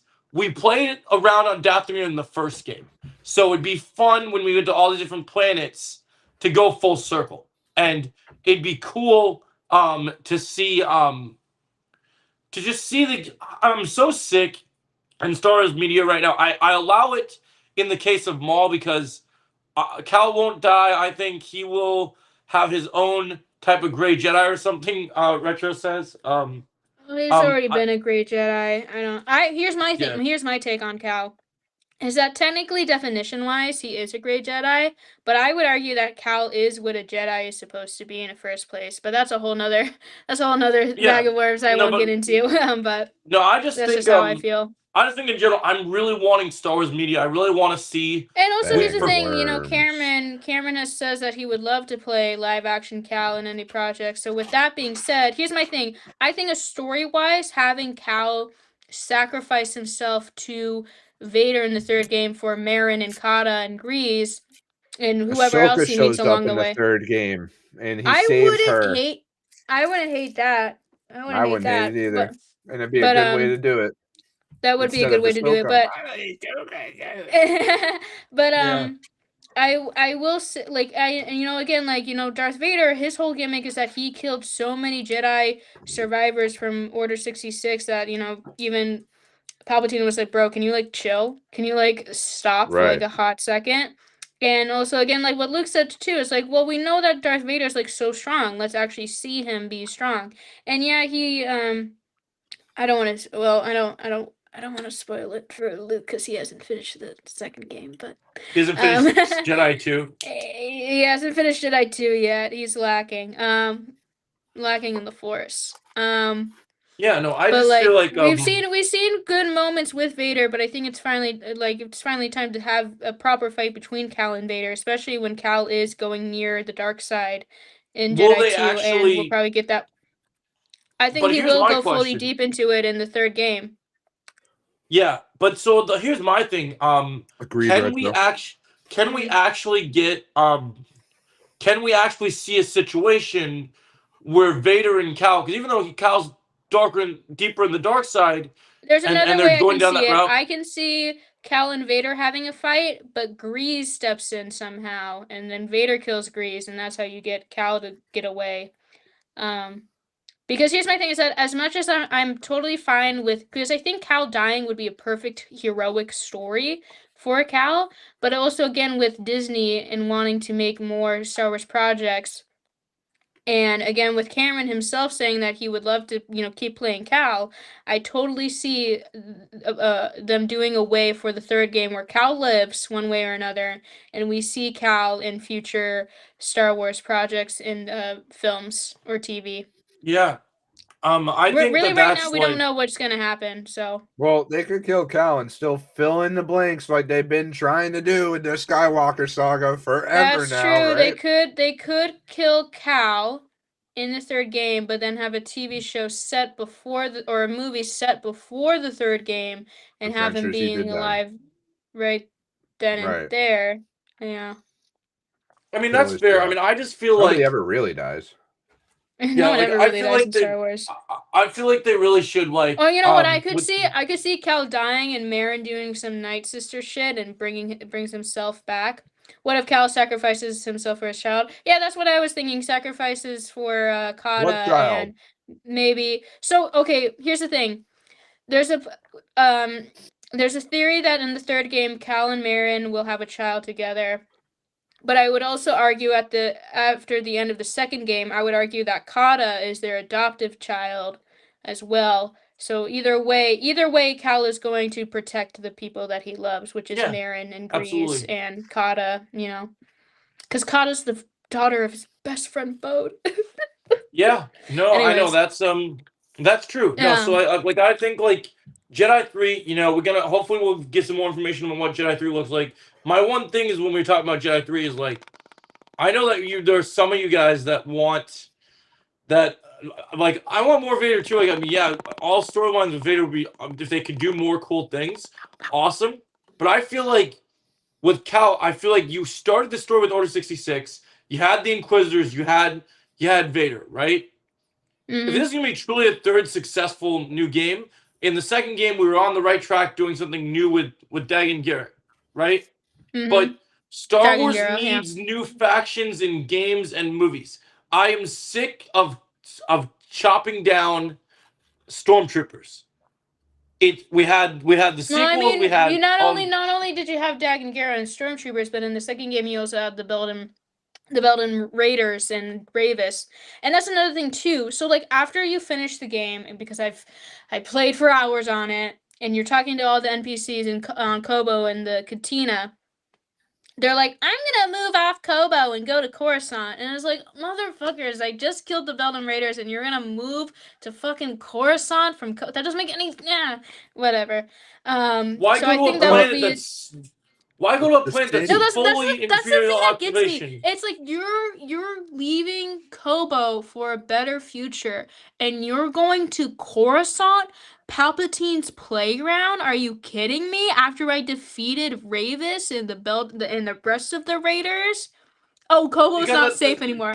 My ass, I'm not. I mean, because at this point, isn't Palpatine still using Coruscant as the base of operations?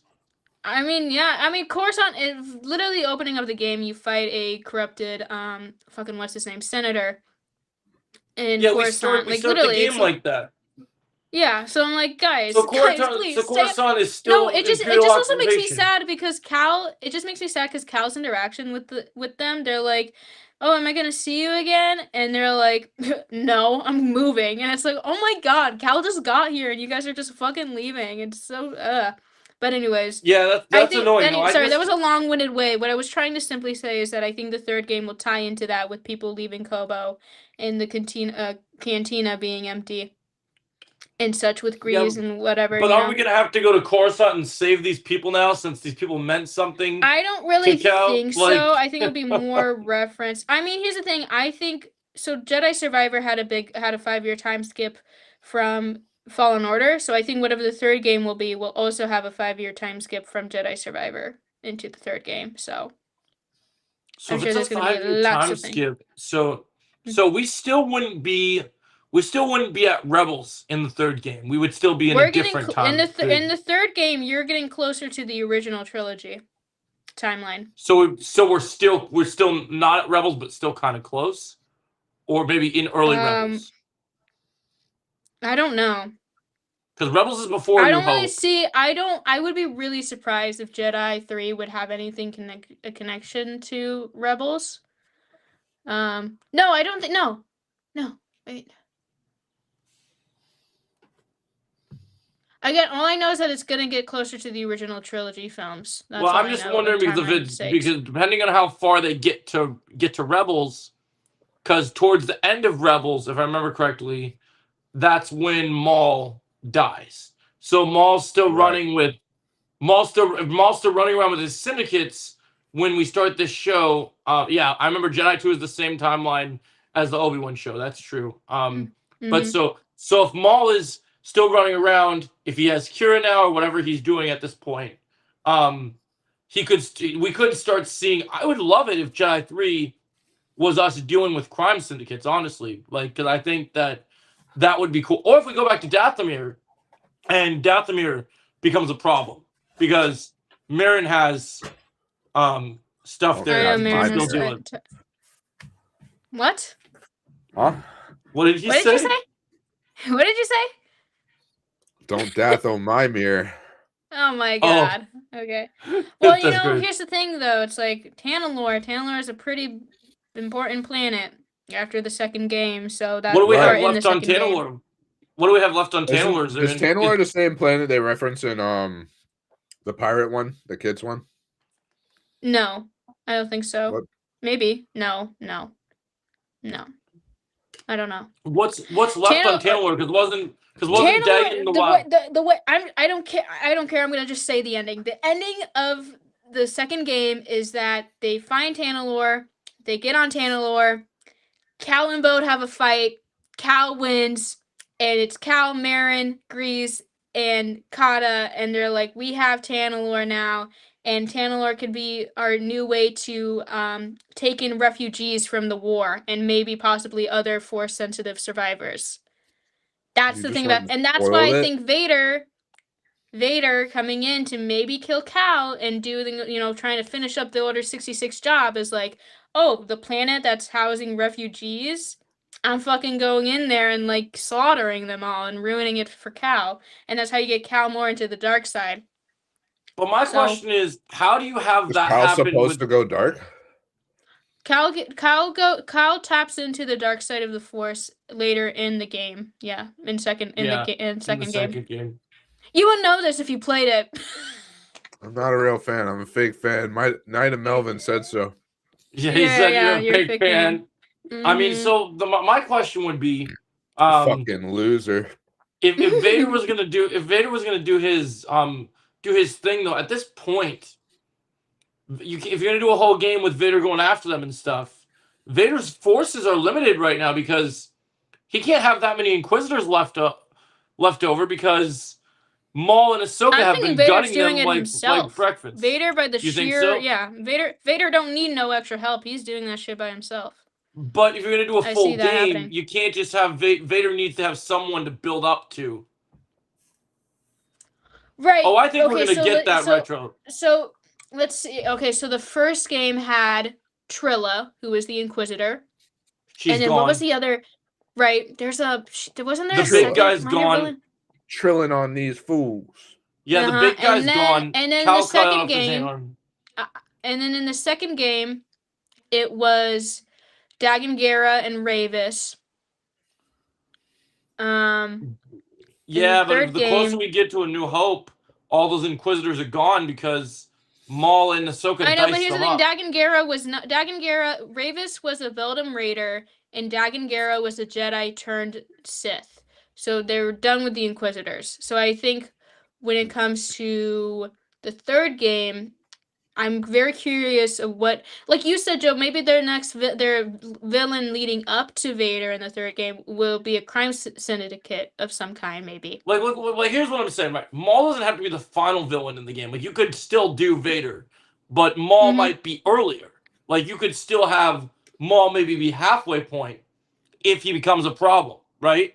Like, we're dealing with Mhm. crime syndicates. If he's still around, Cal could fight Maul, run away because Maul kicks his ass, and just be like, okay, crap, and then you have him meet his heroic end. What happened to Luke? We lost Luke. I don't know. Went to the Oh, yeah. island. Yeah, he went to the island again. But then you could have that final encounter with Vader, and Cal won't win against Vader, but he'll try to save his friends so he could sacrifice himself, or he might not die, and you might get to see him live long and prosper on to the next thing. I also think Kata being the daughter of Bode, and with Cal and Marin raising her now, I think in the third game we'll see her be older and she'll be learning how to use the Force and such. That's my theory. Yeah, they'll probably do that. That's a good theory. I think like, even though we got caught up on the Jedi stuff, we were talking about the Maul. Yeah, so sorry. Maul. Anyways, Maul. We were talking about Maul, yeah. So Rexulat said I want what if- Vader to kill Ahsoka and to kill Cal That's not Kestis. gonna happen. I want both of them dead by Vader. Well, Vader's not gonna be killed. Ahsoka's not being killed by Vader. That's Vader not happening. Vader can't kill Ahsoka Not the because same man. Vader had No, his. if Vader you already watch the kind end of of did. Rebels, you would, yeah. Vader Ahsoka already and Vader kind of already had a killed battle. Ahsoka. Yeah, Vader they're gonna already have kind another of one. killed Ahsoka, but then they invented this thing in Star Wars called the World Between Worlds, and Ahsoka Right. was saved from her fate She's back. and brought back. again. Yeah. Oh my god, what if they do that with Yeah. Cal? They put him in the world between. Would you? Let me Oh ask my you God. this. Let me ask you this, Kenna. If Cal does die and he has to come back in a later timeline, would you rather him get resurrected from going back in time and saving his life in the World Between Worlds, or what if Anakin pulls him out and goes like, Anakin's like, we Oh still my have god. so much for you to learn. Oh.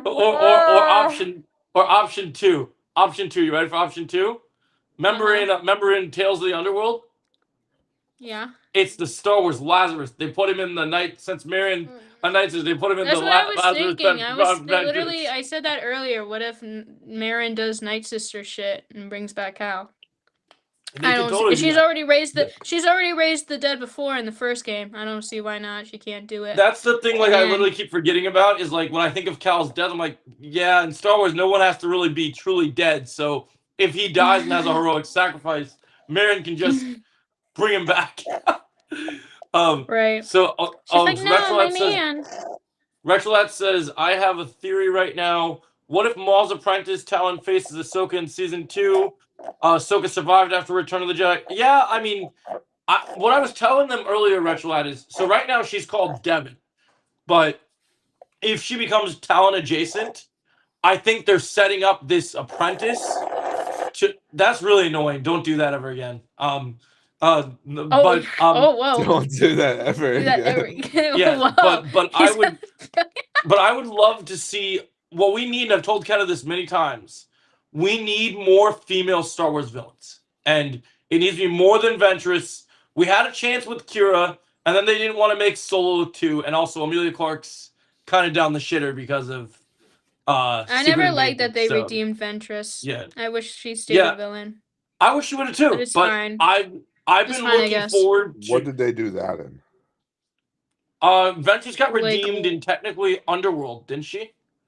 Was that her Yeah, full redemption? Underworld. Or I think Fuck it's like that. no, Well, it was I guess. because she had that Jedi boyfriend.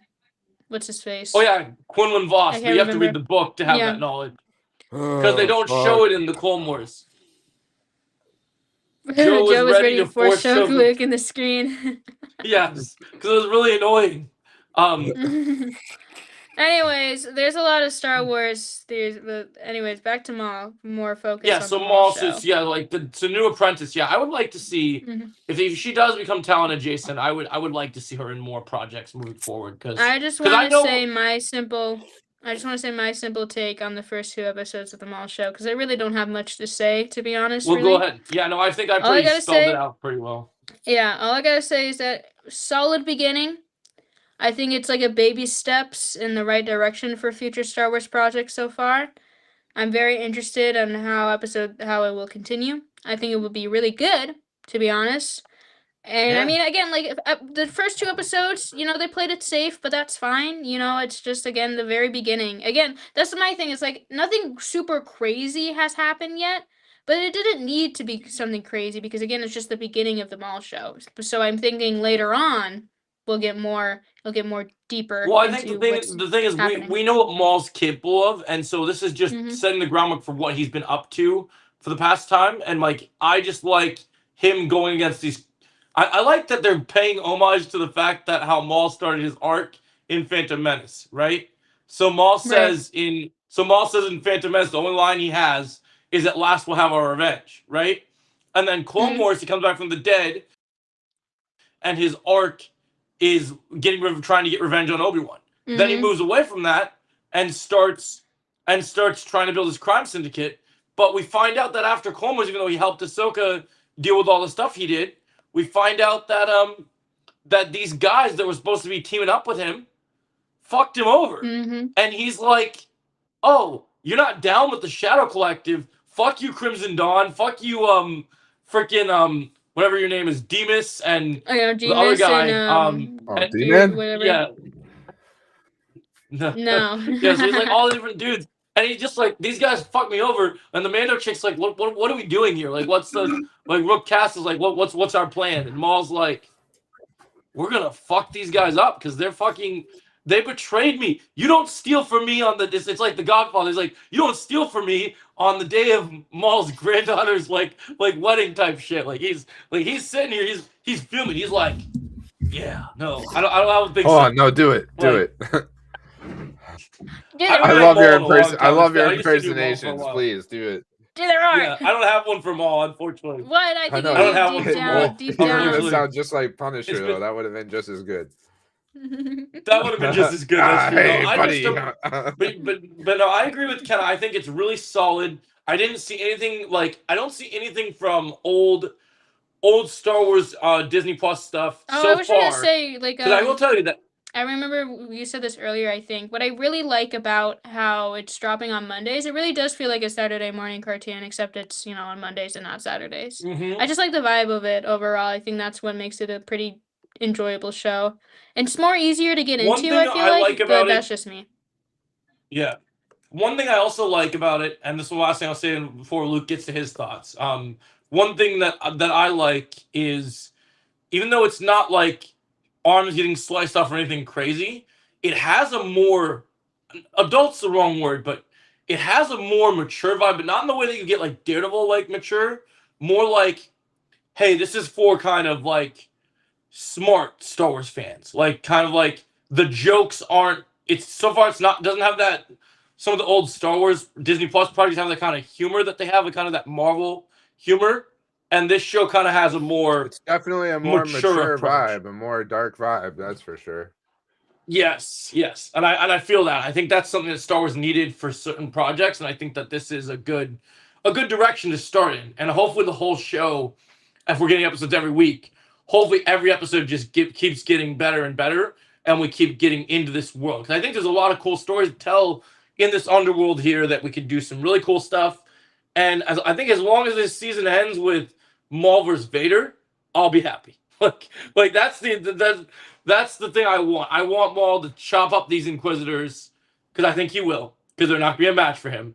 And then I think in the thing that's hard about canon is nor Vader nor Maul can die, but you can still have a fight between them be interesting. You can still have both them get their licks in and still make it exciting.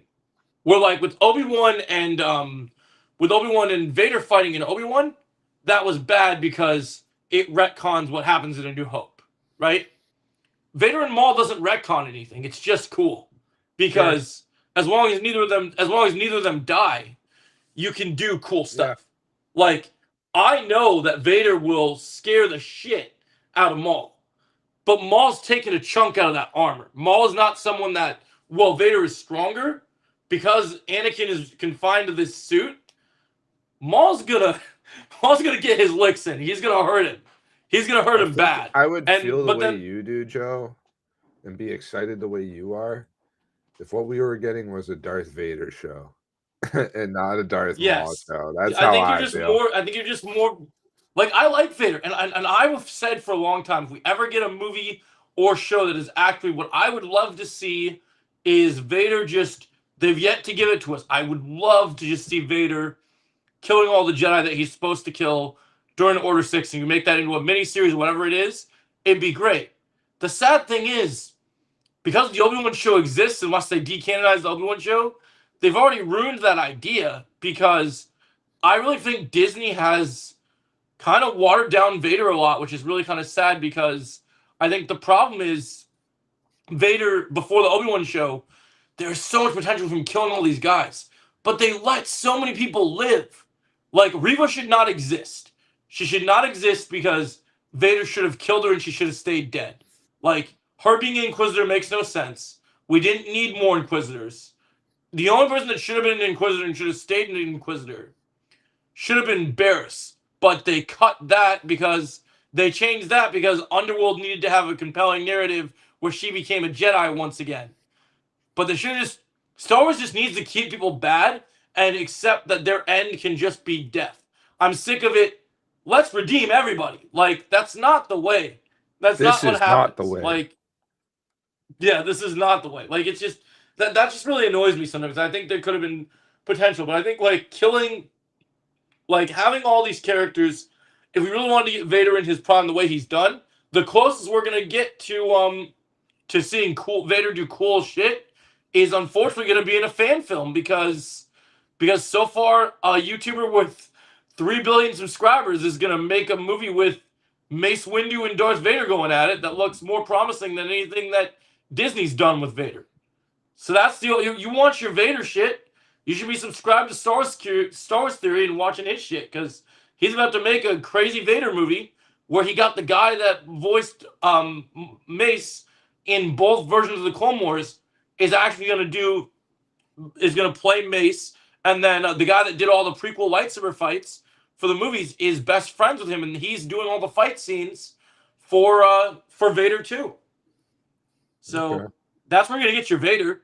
Go to Star Wars because Disney lost the rights to do stuff with that character, clearly, because they messed it up, man. Like, I would love it. Like, if he comes in and kills Cal and he's badass again and kills a bunch of Jedi, cool. But what I'm mad about is I still haven't gotten what I wanted with Vader, which is I wish in Obi-Wan I know we'll never see... They're never going to show us the kids being murdered in the temple because we don't need to see that, right? But the thing that still bothers me to this day is when they did Mando Season 3, they did this promo art. Oh, not promo art. They did all this promotion about showing Grogu being protected by all these Jedi for flashbacks to build up Grogu being saved by Ahmed Best, who played Jar Jar Binks, Jedi Master that he made him from the Disney parks, right? But I wanted that scene to be that somehow Grogu slipped away. One of the Jedi was able to aid Grogu's escape because Vader, as Anakin, was still busy tearing up the best Jedi Masters. Because the thing that bothers me about Vader, and the reason I don't think he's as cool, is at least Maul so far, if we're just going by what Disney has done with the character, Maul has killed people. And Maul has built a record to be an assassin, to be cool. The problem with Vader is he's fought Luke, he's fought Obi-Wan. That's it. Like, if you look at Disney canon, that's all he's really done to accomplish at this stage. If you take the comics out and you take the books out, he doesn't have any cool feats other than fighting Luke twice and fighting Obi-Wan. So I would have liked it in like even the Obi-Wan show when they showed the temple flashbacks. We know that Nick Dillard played a Jedi Master from the video games and in Revenge of the Sith. I know he still has his lightsaber and stuff because they started selling it for the Star Wars Theory websites. I just want to see Anakin kill Jedi Masters. I want Anakin to up his kill list so we could have seen Anakin skilled against other Jedi opponents before they took away his arms and legs and made him Vader. And then you could do something like what Luke wants, where we could get that Vader and an army of stormtroopers gunning down all the Jedi that go into hiding during Order 66. Right. Like that's my thing. Is I still haven't seen the powerful Anakin that I want to see. Like Anakin kills the Separatists on Mustafar, and then he fights Obi-Wan, and then he goes on to fight Luke twice, wins the first fight, cuts his son's arm off, then his son redeems him. There's no other than the Rogue One scene, which is still the best Vader we've seen. There's not those crazy badass moments.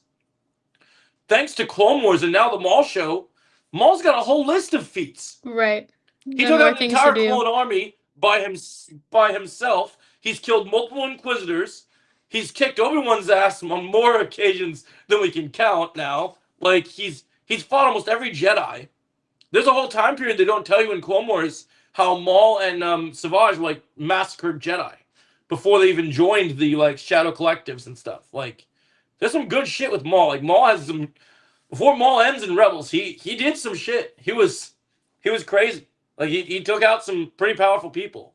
And unfortunately, we can't say the same for Vader if we're just looking at the Disney canon, because he hasn't fought a lot of people.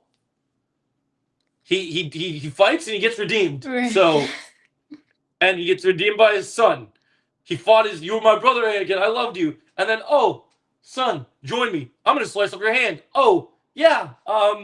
Son, take my helmet off so I can look at you with my own eyes. No, after that's you really just because chopped up my arm. when And you're the- thinking of just the original trilogy, right? It's like, well, we know the background information that we have of Vader before we knew Vader was Anakin and like the prequels. It's like Anakin's been Vader for such a long Yeah. time. You know, the hatred has consumed him, Right. but because he's been holding on that hate for so long, it eventually tires him out, and that's why it works so well with the redemption with Luke. Because Luke is like, aren't you, Right. you know, I'm tired of just this? saying that, like, I'm just saying at that point that we've never Alright. done. So part of what makes the original trilogy for me like the best trilogy, my favorite part of Star Wars, right? Not only is the original concept of Star Wars in general, right? But like Right. it's partially like so much of Star Wars is kind of about your imagination of it, right? And Right. it bringing Right. that to Right. life, right? Like, and even like I feel the first movie is really dated nowadays. Like, it's kind of hard to get into that first movie unless you really. Oh, is A New Hope hard for Honestly, you to watch? I even trying to like show it to other people that aren't big fans of it, like it's harder to do than, let's say, putting on Empire Strikes Back. You put Empire Strikes Back on, people fall into it because it's just that good. You know what I mean? Mhm. Like, it holds. Yeah, people up. love Empire. But I think the first one's a little dated. I won't lie. But They're just slow paced, I would say, from right, the but first one. it's still Yeah. like I still remember. I didn't watch these movies except for when I was a kid, and I couldn't remember them. So when Episode 7 was coming out, I was like, man, I really never like got fully into Star Wars besides like the prequels when I was a kid and stuff, you know. So I Right. got into the OG. The OG isn't dated. It's ahead of its time. I feel the first one is kind of dated. I think Yeah, he's just sequels saying more of the totally. New Hope is dated. Return of the Right, Jedi the very and first movie. yeah, Return of So- the Jedi and Empire Strikes Back. Yeah, that is perfect to T. But ahead so of when time. I first watched A New Hope and Empire, like as an adult, right? I was 18 or 19 or whatever. And oh god. I'm back. Yeah, you're All still right. here. Yeah. I'm having connection issues. So like Obi-Wan starts telling Luke about the Clone Wars, for example, and like they don't give you much about it, or that his father was like this pilot, right? Before they tell you his father is Vader. Like Mhm. there was like this fantastical imaginative like side to it that I could really feel and get into. And I think Star Wars' biggest flaw is filling in the spaces, right? When like one of its greatest things about it was having you imagine these things. I didn't need to ever see the Clone Wars. I didn't need to ever see the prequels. Right, I just didn't the need to see idea how of the Vader. Yeah, and it kind of takes Mhm. away from it in a way, right? Like, because it's like this grandiose thing in your head, and then when they bring it to life, like it's not always the same, right? And I think that's where you're at, Joe, where you're like, you know, they finally do the thing you want and they don't do it the way you want it to be, right? Now I'm not on that Yeah. same page, and I don't think you're that way about this, right? You're the opposite. You're glad that finally is kind of more in line with what you want, right? Yeah, I'm just happy that, like, for me, what I like is I was, even though I wasn't the biggest fan of the movie overall, but when Solo started teasing the idea that we're going to potentially get more Maul in live action, I was excited because I'm like, okay, well, Phantom Menace, we ended him so abruptly, and then Clone Wars we bring him back, and like animation is great and everything, but I really wanted to see more of his story because I knew because I read the books, and there's a lot of books with Maul that really flesh him out as a character that make you go, oh, this character is awesome, and he's super cool. Right. And that was before even Clone Wars had come out. And then when Clone Wars came out, once Sam got a hold of Maul, he gave him this whole other personality, and made you feel like, wow, this is a really interesting character. He doesn't just swing his lightsaber around. Yes, he has the coolest lightsaber, being the double-bladed lightsaber and doing all the cool I think things. Maul actually benefits ahead, from but- this kind of treatment compared to a character like Vader. Yes. Where Maul really Yes, isn't yes. like the huge entity that kills the Jedi. You know what I mean? Like Vader is. Yes. Vader has yes. this epicness, this iconicness. You know what I mean? Maul, I like the direction of not like Sith Lord Maul, just Maul. You know, like crime underlord. Right. Yeah. Like, that does work. Mhm. I like Yeah. that a lot, actually. You know, and it's Yeah, a character that's you what I like can about Maul. flesh out and get more out of in that way, even if it does kind of make the Obi-Wan death like a little bit like it's still, let's have fun with it. It's Star Wars. It doesn't need to be so serious that we can have fun with it in a creative way. I also right? feel like a really long this was like a while ago in the stream. Underground said earlier like he wanted like a Star Killer show. I really wish that I do think we should get Star Wars content that's not connected to the actual timeline, like a Yeah, non-canon, you never have like to a be bring- fun you never- non-canon Star Wars show. Yeah. Like that. Like I Yeah. think that's what we really need. Yeah, you never have to like to have Visions. full, Yeah, more, you to have never more, have to to have have more Star creative Killer appear freedom, with the other- because I think what's so hard about these Disney Plus shows that are coming out, not all of them, but most of them, is especially like the Obi-Wan show, for example. It's like, well, we're trying to tell these new stories, but we're also trying to push them into the timeline so they all fit and they're all sewn together, and that's where you can get a lot of messes, exactly with Obi-Wan. So I think if you had just a show that's not connected to like the official timeline, but it was still set in the Star Wars world, that would just be something new to see and more refreshing, and less Right. less like They made it- chains on it. Yes, they made it too connected. They literally were like, "What if we do what Marvel does? We're also owned by Disney." It's Right. just, Mhm. it needed Right, to do be the more EU stuff in loosely animation. That connected. would be another good thing to do. Like Yeah, actually yeah, do like, take Right. the things one from thing the- that I That think would be about like, oh, if I got Because- like just one episode of Visions with Han, Luke, and Leia, I'd be happy. You know what I mean? Like, just please give me. That's what I do like something. about Visions, I mean, it even would've though been I know cool- Visions isn't perfect. That's what I do like about Visions, is that it's still Star Wars, but it's not connected to the Skywalker saga, Right, It's its own which we just thing. have. And I had think I too Star just much of. Wars- wish we And I think Star Wars needs I to do just that wish more. we could get like I wish Star Wars would do. I know that Marvel tried it and it didn't work for them very well because they picked the wrong storylines. I wish Star Wars could have a proper, since they have such good animation with good animated shows. I would love to see a Star Wars What If type thing. We won't even have to call it What If, but they had comics about it, and just like these little, like, I thought kind of like, because the problem with the Tales shows they made is the Tales are still canon tellings of things that happen in Star Wars, right? So like what I like Dooku being a Jedi, that's how that went. Young Ahsoka, that's Right, how they're that all stuff still happened. canon. Like, It's canon stories being connected to, Yes. yeah. yes, I would love to see like what ifs of like what if Luke took Vader's hand, and what if Leia and Luke and Vader all teamed up against the Emperor and made their new empire, like. And what if they did a what if about Starkiller? What if they did What if like, was Star Killer? like, that's- I could live without what if. I just want like I think Retro just nailed it. I think you do EU animated because Disney has I think abandoned you either EU, do EU, right? Yeah. I think you do EU stuff, or like not. I don't think I would really want a what if either, but just like completely new and original idea Yeah, give us set in Old the Star Republic. Wars world. Yeah. Just Mhm. build a Old Republic universe. Just let them actually do it. You know, like it would be very cool. Did you guys like when Leia was revealed been Luke's twin sister? Here's my thing. When So it comes to the original trilogy, George Lucas, I totally respect him as a creator and obviously the creator of Star Wars. He is not always the best writer or director, and he even said so himself. He doesn't like directing. And he was kind of winging it, I Yeah. think, with when it came to the original trilogy. Not the entire thing, but just little things like that, because clearly Leia well, it and Luke wasn't were all gonna be planned a out. couple.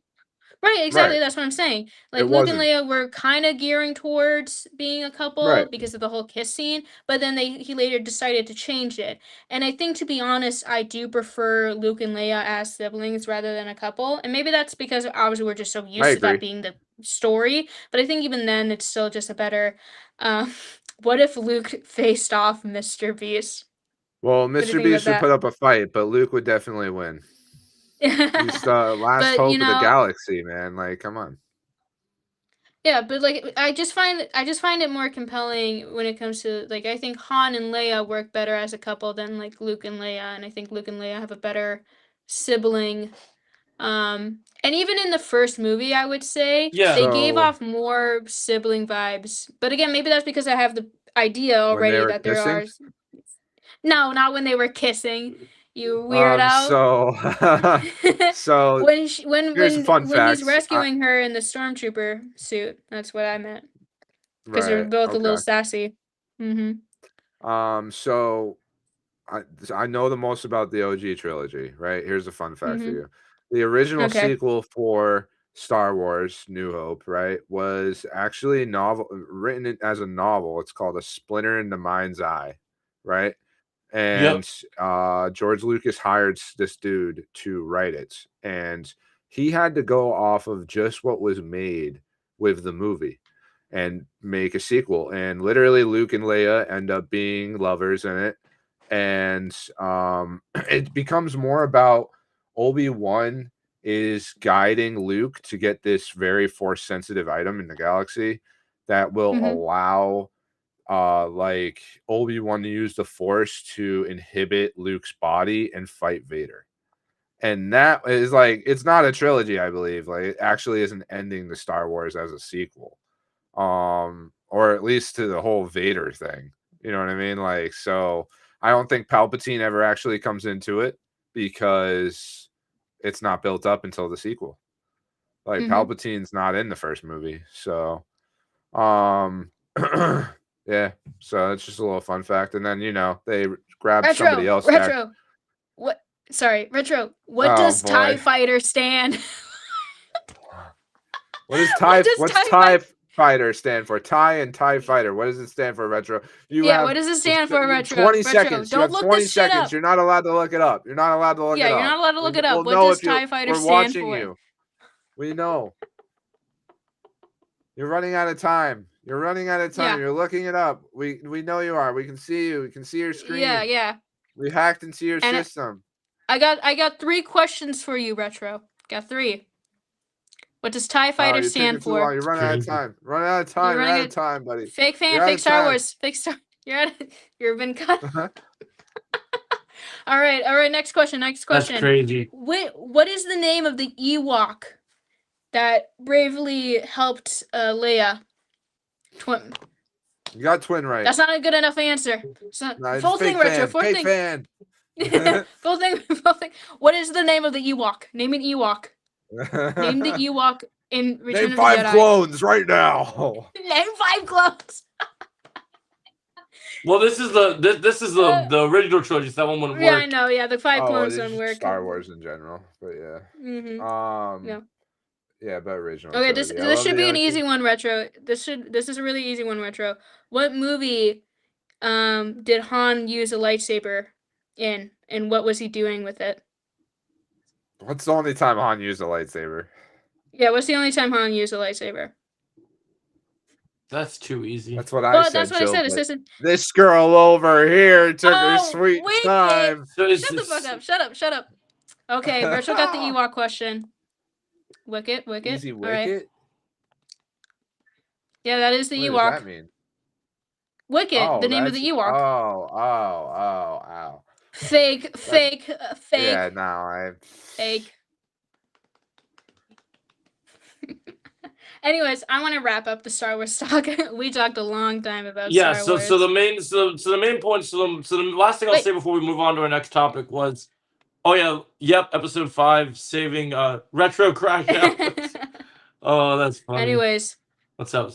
Yeah. let's. Yeah, so the last thing I'll say is like on the mall thing was like I like that we're seeing storylines where like I like that we're at a point where like there's no way you're gonna get anything in Maul that's gonna tie back to the sequel. Where the one thing that I like about that's the one difference from the Mando stuff is when you're watching Mando season 3, and we already got hints of it in season 2, but when you're watching season 3, you know immediately where they're going after this Mando timeline, and it kind of sucks because it's like sour milk, right? We're like, this is before, and then oh wow, now you got this. I like with Maul that like, hey, this is stuff we know what happens to Maul already. We're getting to enjoy this timeline, see these characters, but none of these characters in this timeline, except for maybe the Apprentice, are probably making it out. So I think that's kind of, other than like post Rebels. So I kind of like that we get to play with that timeline. Right. So I think that's fun. Okay. So, Star so Wars that's all I'll is say done. about on the Star Wars front. We gotta Yeah, wrap that's on done. Star Wars. Done. It always happens to us. Yeah, it Always does. happens to I us. thought it wouldn't because Chris wasn't here this week. Chris the Fourth, our co-host. We all just are You're a passionate Star Wars fool. fans. It happens. You're a fool to believe so- that. I'm just kidding. Yeah. So we got a few things still. Only a couple. We should talk DTF. Oh yeah. And then I guess I could talk a little Invincible. And we got the boys.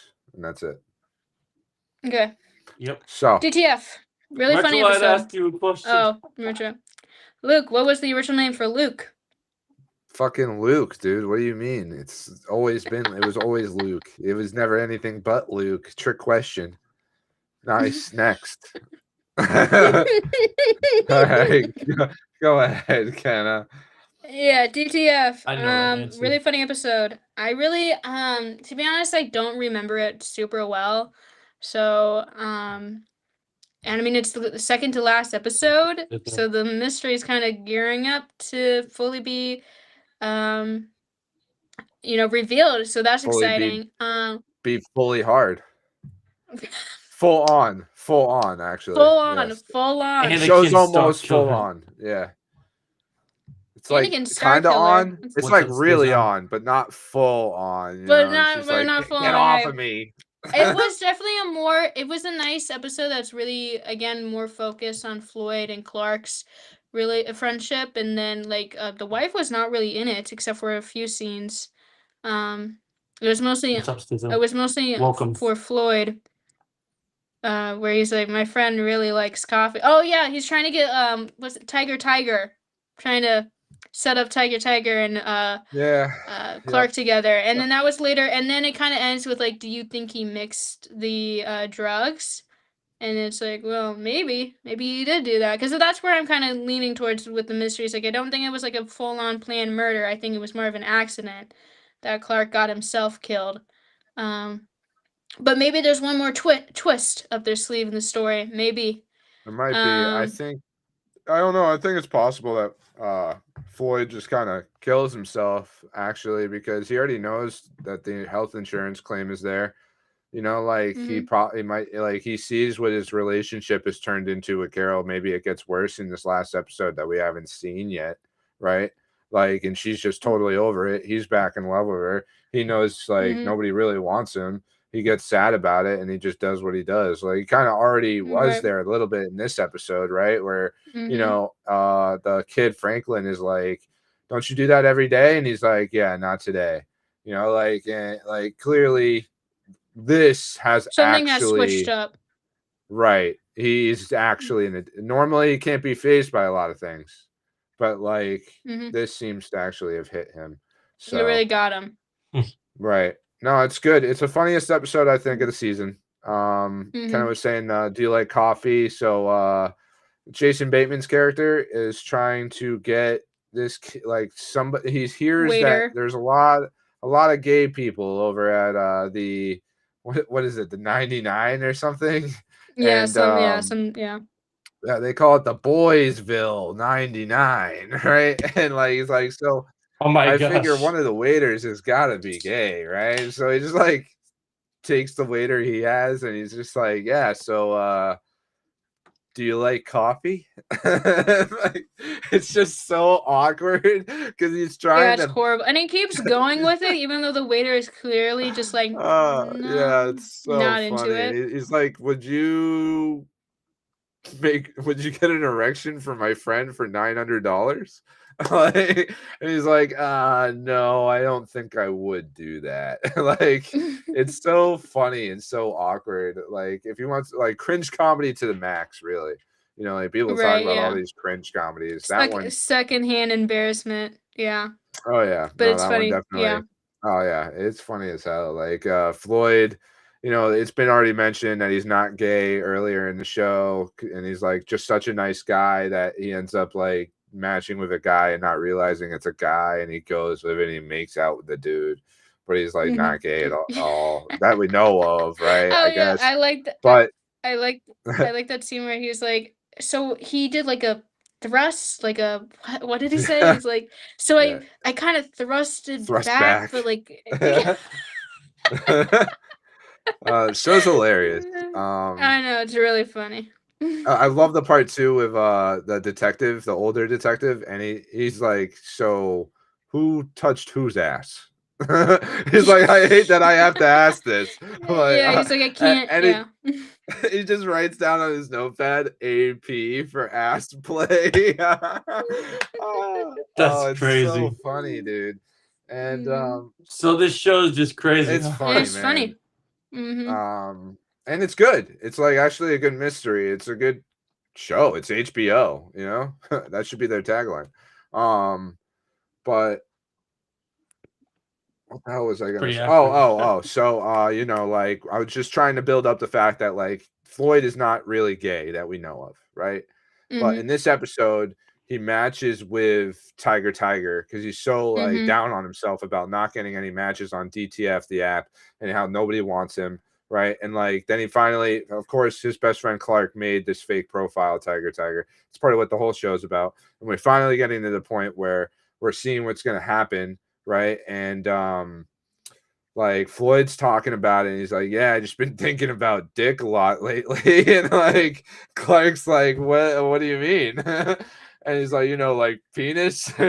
Like, dude, it's just so funny. It's just like, what if we were like hugging and like then he got a boner? That'd be like pretty cool, you know? Because like That's Floyd's crazy. just so desperate to be wanted at this point, you know? Mhm. Yeah, it's He'll funny. take any It's attention. Yeah. right. It's obviously it gets a bit uncomfortable just talking about it, right? But But that's the it's humor in it, really. yeah, and it's well done. Mhm. Like compared to Rooster that we talk about that like just isn't there. You know, like No, Rooster's it's just a like flop.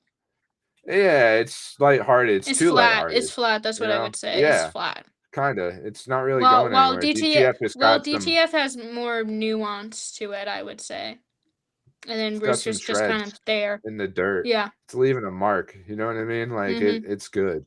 Yeah, no, I like TTF quite a bit. I'm very excited to see what the last episode's going to be like. And we're finally, and it could be the end of the episode, like I predicted. We're finally going to get what happened to Floyd's dick, the Mm. story, Oh because yeah, we the still story that don't he was know. telling. Yeah. We still don't know. Yeah, that's been We built up still all don't know. season, No. so that should be good. Yeah. Yeah. That's all I gotta say It's about been a fun DTF. week. There's been Mhm. so much this week. I had to actually just look it up because I needed to. I want to talk about a few video games real quick too. I know, Kenna. Hold on. Like not more things. So well, there's something coming out every day this week, right? So we had Mhm. Sunday DTF. I'm not even gonna count Sunday really though. Monday Mall. Mhm. Tuesday, Daredevil. Daredevil. Wednesday, To Invincible Thursday? and The Boys. Mhm. Actually, You know what's something I realized about that? It's funny that you say that on Monday, right? So like, was there ever Mando episodes on Mondays? No, I don't think that think was so. Tuesdays. It was Yeah. Tuesdays. for Because it's Mando. kind of genius marketing doing Well, Maul Monday- Monday Mondays Maul, now. yeah. Because it's Monday Maul It's good. Mondays. And Friday, actually, Underground said earlier that the Malcolm in the Middle reboot is coming back on April 10th. That's Friday. So Friday, we have the 4-episode Malcolm in the Middle like series cap up. And I was like, damn, we have something new every day this week. This week is crazy, right? There's got to be something on Thursday. So here, I looked up some stuff just to find something for Thursday, right? And there's actually Okay. two games. Minos.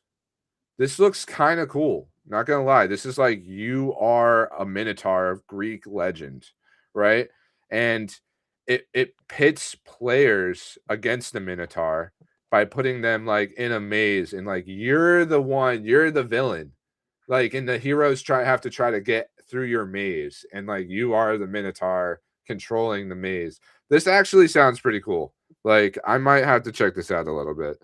And then there's a demo out for it too. And this one I think you'll like more, Kenna. This is called A Planet Full of Cats.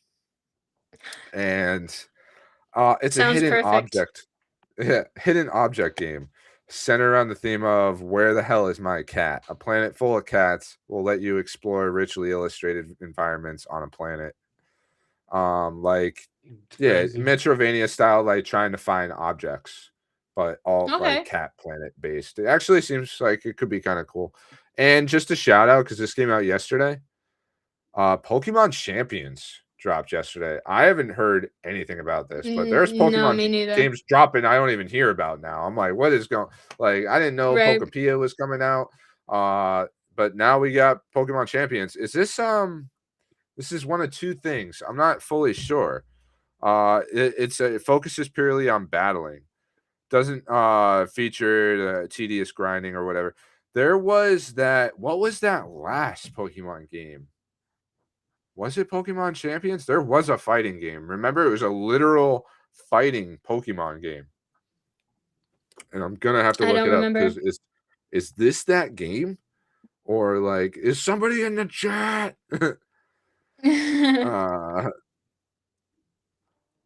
No, That's that was funny. something else, right? Hold on.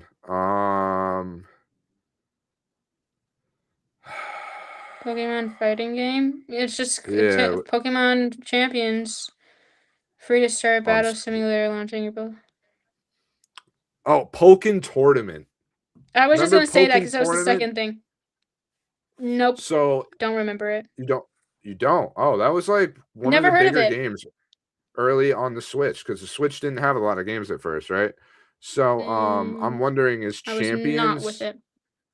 No, Pokken Tournament Underground. So Pokemon Champions, I'm wondering, is it more like Pokken Tournament or is it more like Pokemon Stadium? I don't know. Because those two factors make a huge difference. Okay, Champions is not like Pokken Tournament. Pokemon Champions is a free to play official battle simulator. Okay. That makes it worth a download if it's free to play. This just looks like a turn-based game in the style of Pokemon Stadium, which is amazing. Huh. That sounds amazing. So, yeah, that came out yesterday on the Switch and Switch 2, free to play. That's worth a download. I'll be downloading that. And that was just all the new news for all that stuff this week. And I'll just so is the cat game is the cat game gonna be so is that a PlayStation game? Or what's the deal with the cat game? Where the Cat Planet game? I got you. Okay. Cozy Metrovania style hidden object game developed by DevCats, launching April 9th for PC and Nintendo Switch. All right. Well, I mean, I have a Nintendo Switch, but I don't know. You might actually buy a Switch game. No.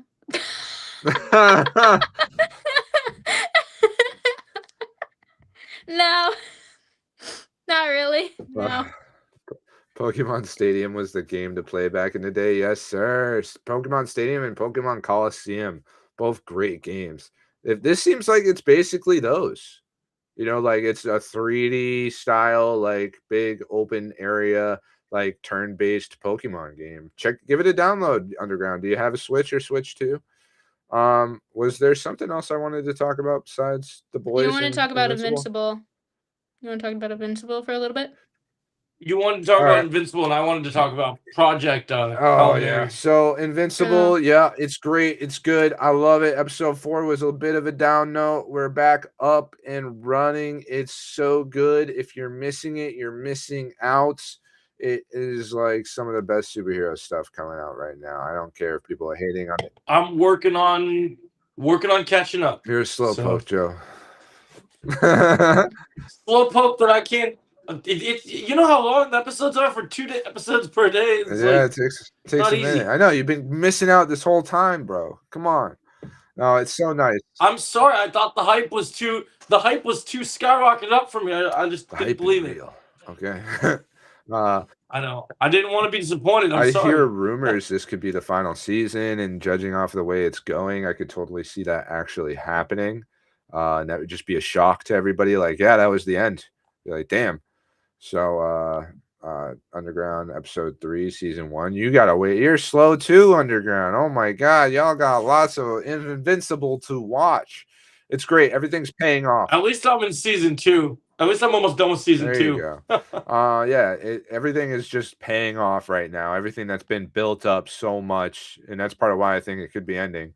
Robert Kirkman ended his comic without anybody knowing until the day it came out, really, unless somebody like worked on it. He did a very good job keeping it a secret, and I think he could do the same thing with the show. So it could just be the end. What are we smiling about over there? Nothing. I'm just thinking. Were people pissed were people pissed off when the comic was done, Walking or Dead? like were they happy? I don't know. I don't really remember. No, not Walking Dead. You said Invincible. No, right? I'm saying when he ended the Walking Dead comic, nobody knew it was over until the day it came out, which is not usual. Normally, a big book like that, people would have a heads up or something, Like, oh yeah, it's coming to a wrap. Here it comes. It's like the final 5 issues or whatever. They try to make a big deal out of it, get more sales. Oh my god. Yeah, I know. So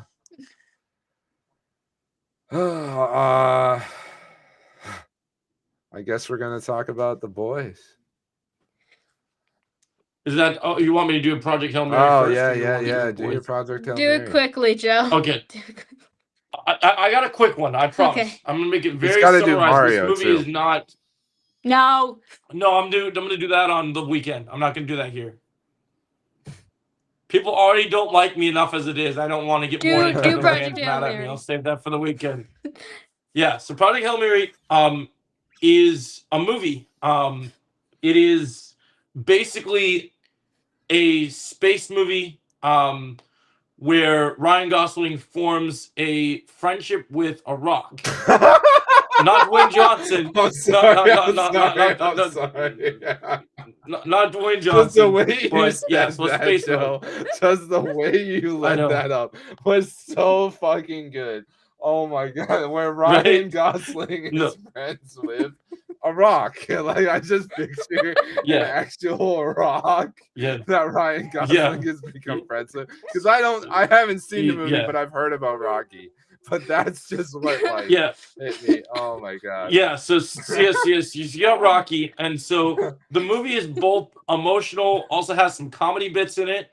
I really enjoyed it. I've heard a lot of hype for this movie, and it definitely lives up for it. I teared up quite a few times. I think it's very emotional. I think it's very, very good storytelling. It's very visually pleasing. Like a lot of the shots in space, they spent a lot of good money on it. But anyway, yeah. If you guys haven't seen Project Hail Mary, go watch Project Hail Mary. But it's time to talk about the boys. Okay, Sorry, bye. I have the giggles. Oh man, sorry, I have the giggles just because Yes. I can't stop picturing The whole I rock can't thing. stop picturing Ryan Gosling just like sitting next to a rock and like these giant cinematic Yeah. shots of it. It's funny to me. Yeah, that'd be crazy. All right, so we're talking about Boys, the boys buddy. now. So episode 1 and episode 2 dropped at 3 a.m. or I guess 2 a.m., 3 a.m. Today. So Yes, 3 a.m. Eastern yeah. Standard Time, so 2 a.m. for you. Each episode is about 60 minutes long. So we've been waiting for the boys to be back for a long time for the final season. I have to say that these episodes, despite you were a little worried, I think these episodes so far live up to I'm loving it. my expectation. I'm loving it. I'm pleasantly surprised. They owned up to the death promise. Boys sucks. Ban her. 3 a.m. Damn, I went to bed at that time this morning from work. What up, Mr. Z? How you doing? Yeah, that happens. So I've been doing a whole rewatch so I on guess this show just to get back to. you did. Yeah, Okay. like I'm not totally caught up, but I've already watched the whole show, so it's all good. But it's nice to rewatch a bunch and see where it is, you know. Yeah, thanks for coming by. So season 5, yeah, there's been a lot of like the showrunner keeps talking about like how he thinks people are gonna be, you know, very critical of the whole show, even retroactively, just based off this final season. He's worried people aren't going to be satisfied off the final season. He already said some stuff like the craziest thing they could come up with for Homelander to say has already actually happened in real life with Trump, right? So like they kind of he wishes that they wrote it after the election at this point. But even with all that being said, going into these first 2 episodes, yeah, no, just like Joe was saying, like I was very happy to see, like, no, it's still the boys, man. It really is. And like they're still tackling the current subjects that are going on. They're doing it beautifully. Like I'm really liking it. And it almost doesn't even feel as on the nose as like season 4 kind of did. Seems like it's like more so a portrayal of things rather than like an exact and direct like pointing the finger. I feel like it feels like a return to form for the final season too, because I didn't like a lot of aspects of season 4, and I feel like even though in season 4 there was some great moments, this season feels more in line with the better parts of season 3, season 2, and season 1 so far, where you're getting those vibes that you got from those seasons. Like one thing I really enjoy, I need to finish Gen V season 2. I need to do that too, Mr. Z. Don't worry. I think a lot ended up there. Like everybody was kind of like, "Oh, a new boys show, Gen V," right? And a lot of people watched season 1, but a lot of people didn't watch season 2. And I was right there with you until a few months ago, and I was like, you know what? I gotta finally watch this because the final season of the boys is coming out, and I like it so much. Let me just tell you guys, like, I think a big thing for people is like, yeah, you heard it. It ends at 6 months before the boys season 5. Yeah, no, it's very relevant to it. It is tied in. It's already mentioned in what like kind of happens in that is already mentioned in these first 2 episodes of season 5. And like me, I was actually really surprised with Gen V season 2. I thought it was really good, and it had a lot of backgrounds for Frederick Vaught, like the creator of Compound V. Did you like Gen V season 2 more than the boys season 4? That's part of why I'm doing the rewatch, but honestly, off my memory, yeah, kinda. I did actually. I really like the villain of season 2 of Gen V. I think it's very well done in that. Like, I like it. It brings the team together. It brings a lot of those characters together, and like they get their payoffs. I think it's good. You don't like the creator of the boys, the show at least, the showrunner. He wants it so you don't have to watch Gen V though to watch the boys, you know, so you don't feel. I noticed that. You don't need to, but it adds to it. I'll tell you that for sure. I really liked it, so it's worth a watch if you like the boys universe enough. So yeah, jumping in season 5, like we jump right into it. Like what? There's just so much critical talk about this show. It was so nice to just enjoy it and finally get the boys back. You know, like, and that's what this was. Like, we're talking about the internment camps or the freedom camps that were in the show. Honestly, Gen V started rocky for me mainly because Change Perdomo died, aka Andre Anderson. Oh yeah, he was a good actor. Loved him in Sabrina. Yeah, no, I haven't watched that Sabrina, but yeah, I get where you're coming from on that. That can, if you're a fan, yeah, no worries. But yeah, I think 2 is better than season 1 for sure. That's fair. But yeah, so the freedom camps in season 5, like our main boys, they're kind of all trapped. They have no way out. And the first episode is really about getting this plan to get them out of there, right? And how Starlight, it's really a trap. Like the Vought has set a trap to get Starlight and the Starlighters out of hiding so that they can actually deal with them. They have this like internment camp completely like not only guarded to the T, but like they have Soups guarding it. The girl from an earlier season that was like in that institutionalized place where she can like crush anybody's like body or make them explode just like with her hands.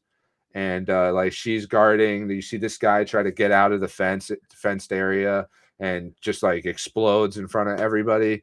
And they do a beautiful job similar to Daredevil, right? But maybe even more aggressive than Daredevil, where Oh yeah, I think it's just because it's a little different. It's easier to do aggressive here. Yeah, when you're well, definitely focusing on a more mature right. audience. That and the boys has always been inherently political, right? There's no way that it wasn't. So Yeah. when Homelander's walking around with a freaking flag as a cape, like how can it not be political? But they just deal with the politics so well, man. Just like pushing Christianity onto people. The parts with Sister Sage talking about like we've put so much disinformation out there, nobody knows what's true. Like they're taking so many things that this administration is doing right now and bringing it into like the show. While like I love what Daredevil's doing with Fisk as representative as Trump and the anti-vigilante task force.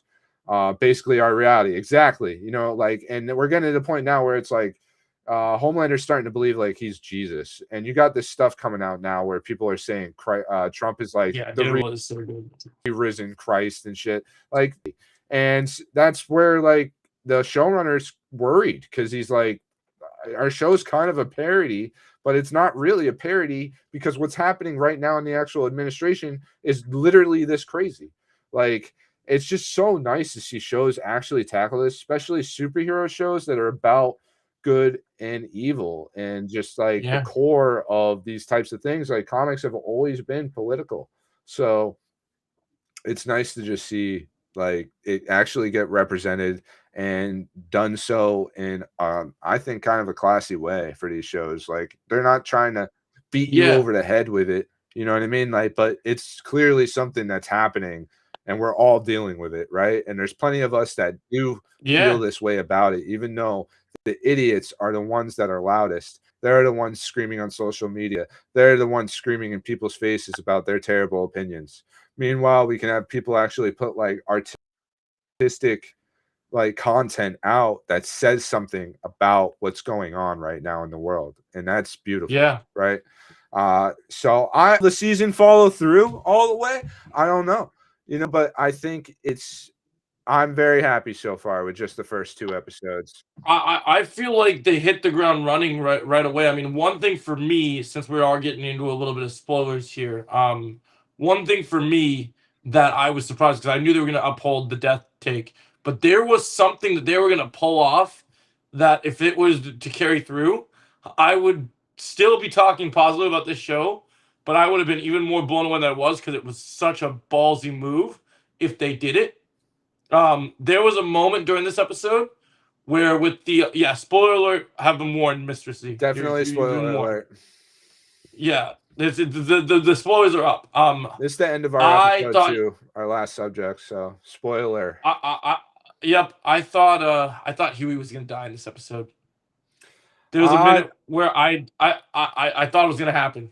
I didn't think Huey would die, but I think Huey. I think Huey could die, but I think they want to save it if they're gonna do it. You know what I mean? Like, but they were cutting it really close. Like he had him that close. Oh and, yeah, with the laser eyes. Like we've never had Homelander have Huey. Yeah, like if A-Train didn't show up, he would have been cooked. 100%. Like Yeah. That was a great scene. So I gotta admit that the show I haven't watched a show where I'm like, wow, nobody really is safe. Like No. anybody really can Yes. die. I'm kind of shocked about that. Like Yeah. that kind of threw me for a loop. I was like, Season okay, 5 of The Boys, anybody could die pretty much, right? Except for Homelander and Butcher. Yep. They're probably But- both going to make it to the end of the show, Yep. right? but one of the most predicted deaths that we've had for a long time, even since season 4, was we kind of figured A-Train was going Right. to go.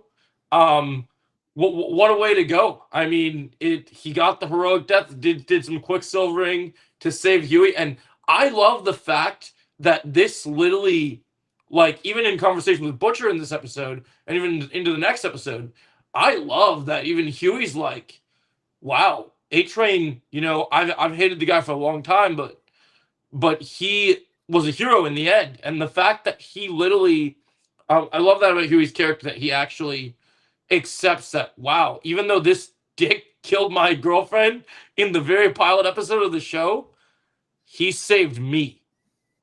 When I needed him, he knew him showing himself to Homelander was going to be his end, but he saved me, because that's what heroes do. And I think that was beautiful. And the fact that, like, you know, they're toying around, we kind of knew from the trailers that A-Train was going to do something crazy. The fact they went the full Days of Future Past, the fact he, like, first was like, nope, I'm not going to do anything, I'm not going to do this, and then he shows up and just does his thing. He's kind of, to be a Lord of the Rings fan, he's kind of like Gollum, actually. Where you know, Huey could have let him die, right? And just like Frodo says, why don't we just kill him? About Gollum, to Gandalf. Yeah. Gandalf says to Frodo, he may have a part to play in this yet, right? And like it goes for so many characters, like when they get their lives saved rather than being killed off, like they do have a part to play still. Their heart does change, right? And like here we have that with A-Train, and he ends up like, these guys would have died if it wasn't for A-Train in this episode. So he really did have a part to play, saved these guys, and like continued on what could be done to stop the overall threat. Like he redeems himself, right? And I think we get a really good scene, Train's funeral, but we don't actually really see the funeral, but we get to see Homelander with the coffin at the very end, and like how he's saying like A-Train's the only person he ever loved. Like he really had his back no matter what. Why'd you have to go and do that? We just see Homelander is just cracking more and more and more. Like he's really starting to lose it, and we're just getting a great journey of it to the breaking point, really. Like, because then we also see Homelander wake Soldier Boy back up, his father, essentially. Right? Yep. And like, where is this gonna go? And I love Sister Sage in the very beginning of that being like, so why did you let him out? And like Homelander is like worried about answering it, and he kind of just is like, oh, because we can send him over to there. And she's like, good, because I was worried you just woke him up. Because you know what'll happen, right? If he dies, like I don't want you to go to pieces, you know. And that's so that ending of episode 2, spoilers, is like we get this soup virus that we've been building up to for a while in the show. It's finally powerful enough to potentially take down Homelander, but it's got to get tested on somebody. Try to test it on this rock hard guy. It was pretty funny. He's like, they're making like jerk off jokes. Yeah, with the volcano. Like, hey, they got mountains pouring on the TV. It's like volcanoes going off, and like he spurts a thing of lava at them, and it's like how he's been building himself up so much. It's like gross, like boys shock value stuff. Very much boys' sense of humor. Very boys. I like that. It was funny. I also love the moment where Huey's being grabbed by Soldier Boy, and Soldier Boy's like, all your jokes are about blowing dudes. That was good. And he just like ignores it and makes another one. It's just like, oh my god. No. So we see that's the one thing I was glad about, because the virus gets out, right? Oh, I was just really glad so the virus went out. I was also very glad like that for me, I knew people were gonna die in this show, but we knew we had I forget what episode he's coming in, but we know we have Jared, that we're getting the supernatural reunion because we have Jared coming in here as one of the Oh, other really? soups, I didn't right? even know that. So when we got to the end of the second episode, I was like, first before we got to the very end, I was like, son of a bitch, they brought Soldier Boy back just to kill him with this fucking virus, and I'm like, damn it, because I love Soldier Boy. That's like my favorite character on the show next to Homelander. So I was like, so I was really pissed at first, and then when we got to the end, I was like, oh, Yeah. thank God, because I know he is gonna die, but I would have been really pissed off if they brought him back in one episode after the cliffhanger at the end of season 4, and then he just dies. Right. Like, I that think it would've would been have been shitty. fine just So- because it really isn't about him so much as it's about Homelander, right? And like him losing his dad. Yeah, but I would think have that the been- reason they're doing is that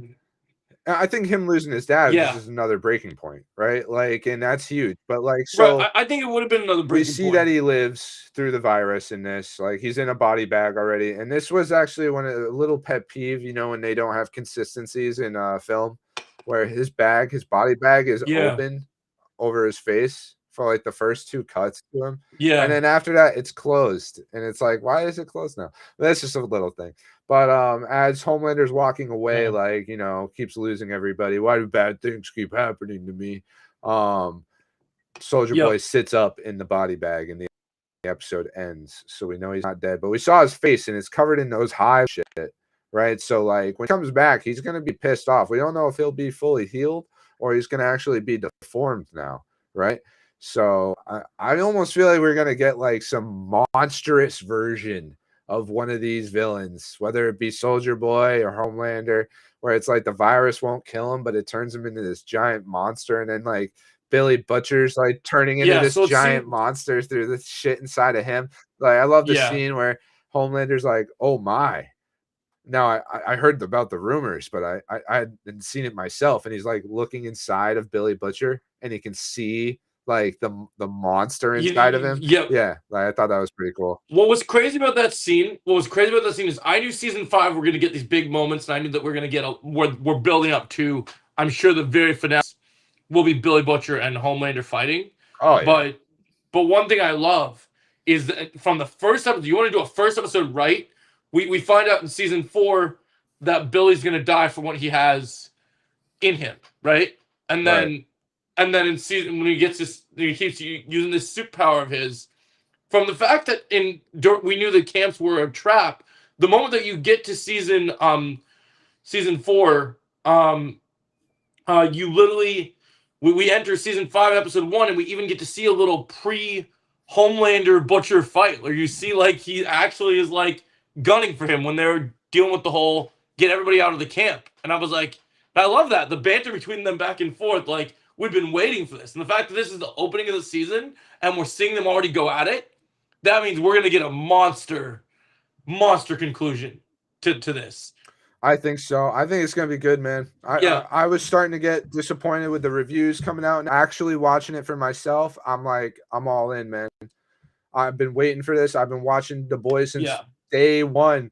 I remember when the trailer dropped for the first season, and I said, I have no idea what this is, but it looks awesome, and I can't wait for it to come out. And when it came out, I watched that whole season in one day, and I was just like, because that's how it dropped on season 1, was all of one season in one day. I remember that. I remember I loved season 1, and I went all in on it because I loved everything that it was about. It had great actors. And that was at a time where Prime wasn't really what it is today. No. Yeah. It was like one of its first shows, really, you know, like, yeah.